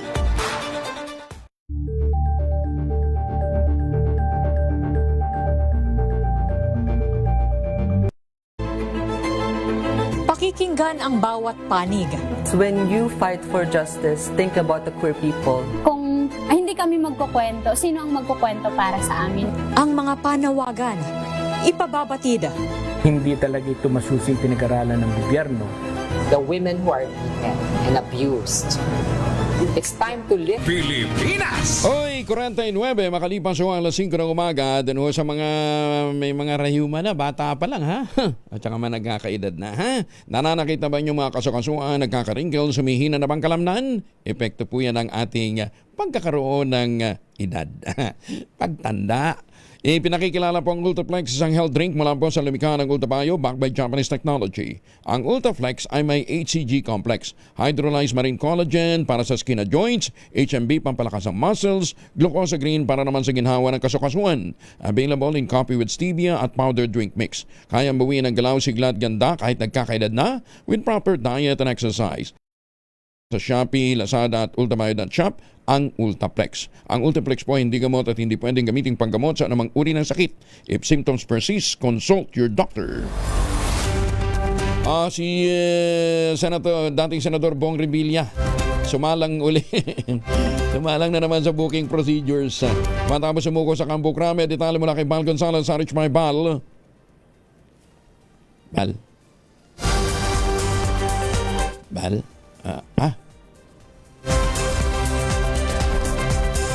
Si Inyel ba? Si Inyel para. Inyel. Magkasunod kasi nakalagay dito eh. Inyel, good morning. Kuya Angel, good morning. Sumailalim na sa kaukulang booking at documentation procedures itong si dating Senador Ramon Bong Revilla Jr. Bakarang sumuko sa Camp Crame kagabi nang iparesto ng Sardigang Bayan dahil sa manumalyang flood control project sa Pamdi, Bulacan. Sa update na inilabas ng Philippine National Police, sumuko sa kanila headquarters si Revilla kasama ang kanyang may bahay na si Cavite Representative Lani Mercado at mga kaanak. Pagtapos ito, agad daw siyang sinilbihan ng warrant of arrest ng Criminal Investigation and Detection Group para sa kasong malversation of public funds.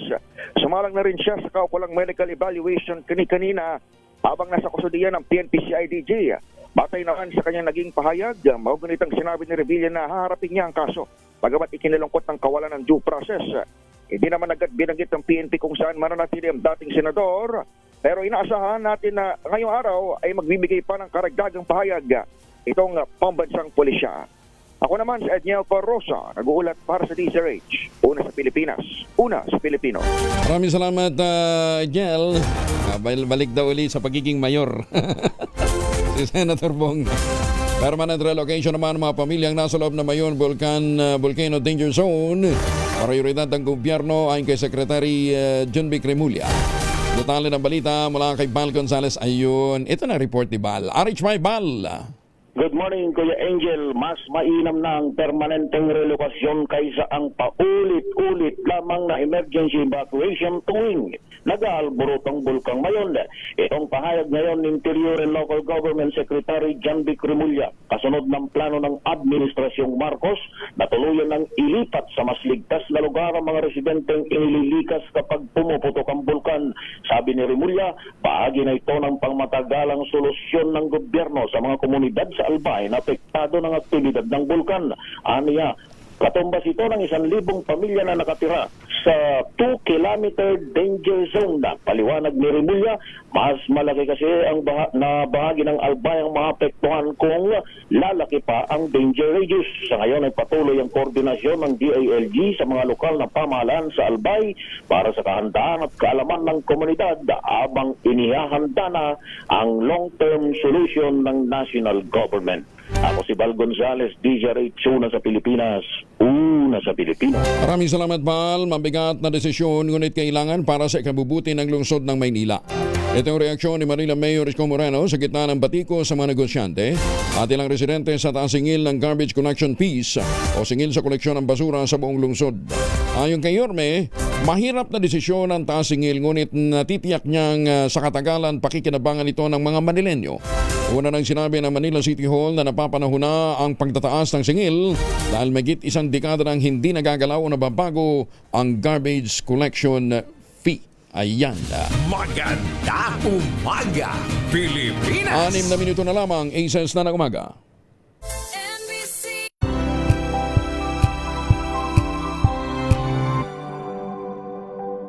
Curious ka ba sa maraming bagay? Kami na ang bahala dyan. Aalamin, tutuklasin at bibigyang linaw namin ang mga katanungang bumabagabag sa inyong isipan. Sa programa kung saan ang bawat sagot ay galing lamang sa mga eksperto. Ang Expert's Opinion, tuwing linggo 3:00 ng hapon, dito lang sa DZRH TV.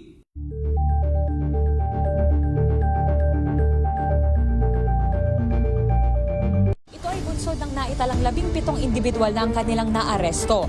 Ng Metro Manila Development Authority o MMDA ang No Contact Apprehension Policy o NCAP sa Metro Manila. Sa ang ilang mga dokumento ay peke. Hindi rin legal ang employment na ipinangako sa kanila. Sa mata ng batas, mananagot ang sangkot at may sala. Dahil sa bawat paglabag, may karampatang parusa. Alamin ang mga pananagutan sa likod ng mga bawal. Dito sa Hoy! Bawal Yan! Tuwing Sabado, 11:30 ng umaga. Dito lang sa DZRH TV.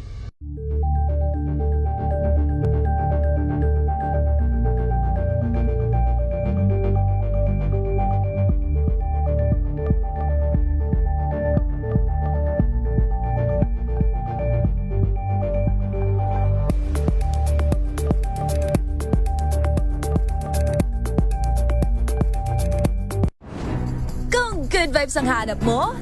Dito ka na sa sigurado! Mula sa mga istoryang nagbibigay ng inspirasyon hanggang sa mga kwentong may dalang solusyon. Mga balitang pampagaan ang pakiramdam at pampaganda ng araw. Hindi lang basta good news, kundi the better news. Mula Lunes hanggang Biyernes, 1:00 ng tanghali sa DZRH TV.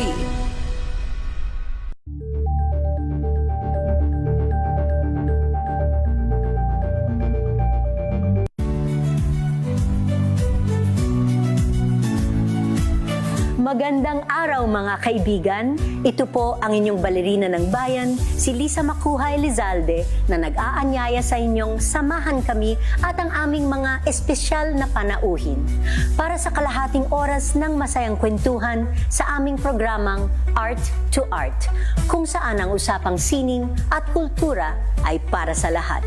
Huwag kaliligtaan, tuwing linggo, 3:30 ng hapon, dito lamang sa DZRH Radio, DZRH TV, at via online streaming.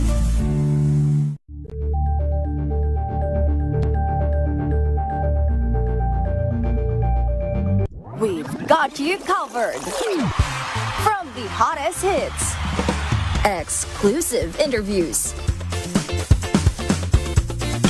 to the bones fan meet experience. Meron pa tayong 3 minuto bago mag-isa sa umaga. Pagtanggi ng ICI na imbestigahan ng Pangulong BBM, pinakamalaking kabiguan ng komisyon. Ayon po sa isang grupo. Detalye na balita wala kay Giselle Ricaport, RH15. Giselle, good morning. Morning, Kuyang Angel. Idiniin ang bagong alyansang makabayan na pinakamalaking kabiguan ng Independent Commission for Infrastructure ang pagtanggi nitong silipin ang di umano papel ni Pangulong Bongbong Marcos sa anomalya sa flood control. Natapos nila ang taon ng walang ahensya ang komisyon ang nag-imbestiga dito maging ang roll-out ng pork barrel at insertion sa national budget na aprobado ng Pangulo. Kasalanan ng ICI, sabi ng bayan, ang sadyang pagtanggi nito sa aligasyong may sala ang Pangulo sa malawakang korupsyon. Maaari naman sana nilang beripikahin man lamang ng komisyon ang mga pahayag ni dating Congressman Zaldico na nagatid siya ng bilyon-bilyon na kickback kay Marcos Jr. at sa kanyang subordinate sa Malacanang. Bagamat nagrekomenda raw ang Independent Commission ng mga kakasuhang opisyal, bigo naman itong panagutin ng mga mastermind.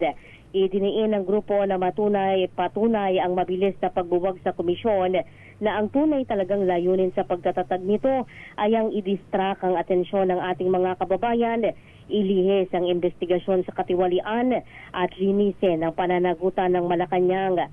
Una nang sinabi ng komisyon na hindi maaaring gamitin sa korte ang mga expose ni Zaldico dahil dapat itong untampered at dapat ding napanumpaan. Ito si Giselle Ricaport para sa DZRH, una sa Pilipinas, una sa Pilipino. Maraming salamat, Giselle. Alam nyo, may mga pagkakataon talagang yung mga amuyong, yung mga, anong tawag dito, yung mga hindi namang ganong kalakihang tao sa gobyerno ang sumisira sa mga programa ng gobyerno, ha? Oo, halimbawa nito dito sa sa Bureau of Internal Revenue, meron daw mga merong ibang nagmamalaki na sila daw po ipinakiusap ng personal ni dating Commissioner Lumagi kay Secretary Frederick Go. Ito ho ay mga naghahari-harian ngayon dyan. Teka muna ha. Ay, kaya lang na tayong oras eh. Papaalam na muna tayo. Bukas natin pag-usapan yan ha. Maganda umaga, Pilipinas! Magtanim ng kawayan para sa kalikasan at kabuhayan. Kuya Angel po si Angelo Plomones. Nag-iiwan sa inyo na isang magandang umaga. Maraming salamat sa inyong walang sawang pagsubaybay, pakikinig at pagtitiwala. Ang ating quote of the day ngayong araw nito ay mula po sa isang si Gustave Le Bon. Ano ito dali ni-research ko ito, baka akala nyo hindi ko pinag-aral. Ayun, French doctor. Ang sabi na, the greatest danger to a society is not rebellion, but the gradual acceptance of injustice. 2x2 at Aces Balita susunod na. Oras sa buong kapuluan, Aces na umaga. Maganda umaga, Pilipinas! This time check is brought to you by ACS Manufacturing Corporation, ISO certified, maker of world-class quality.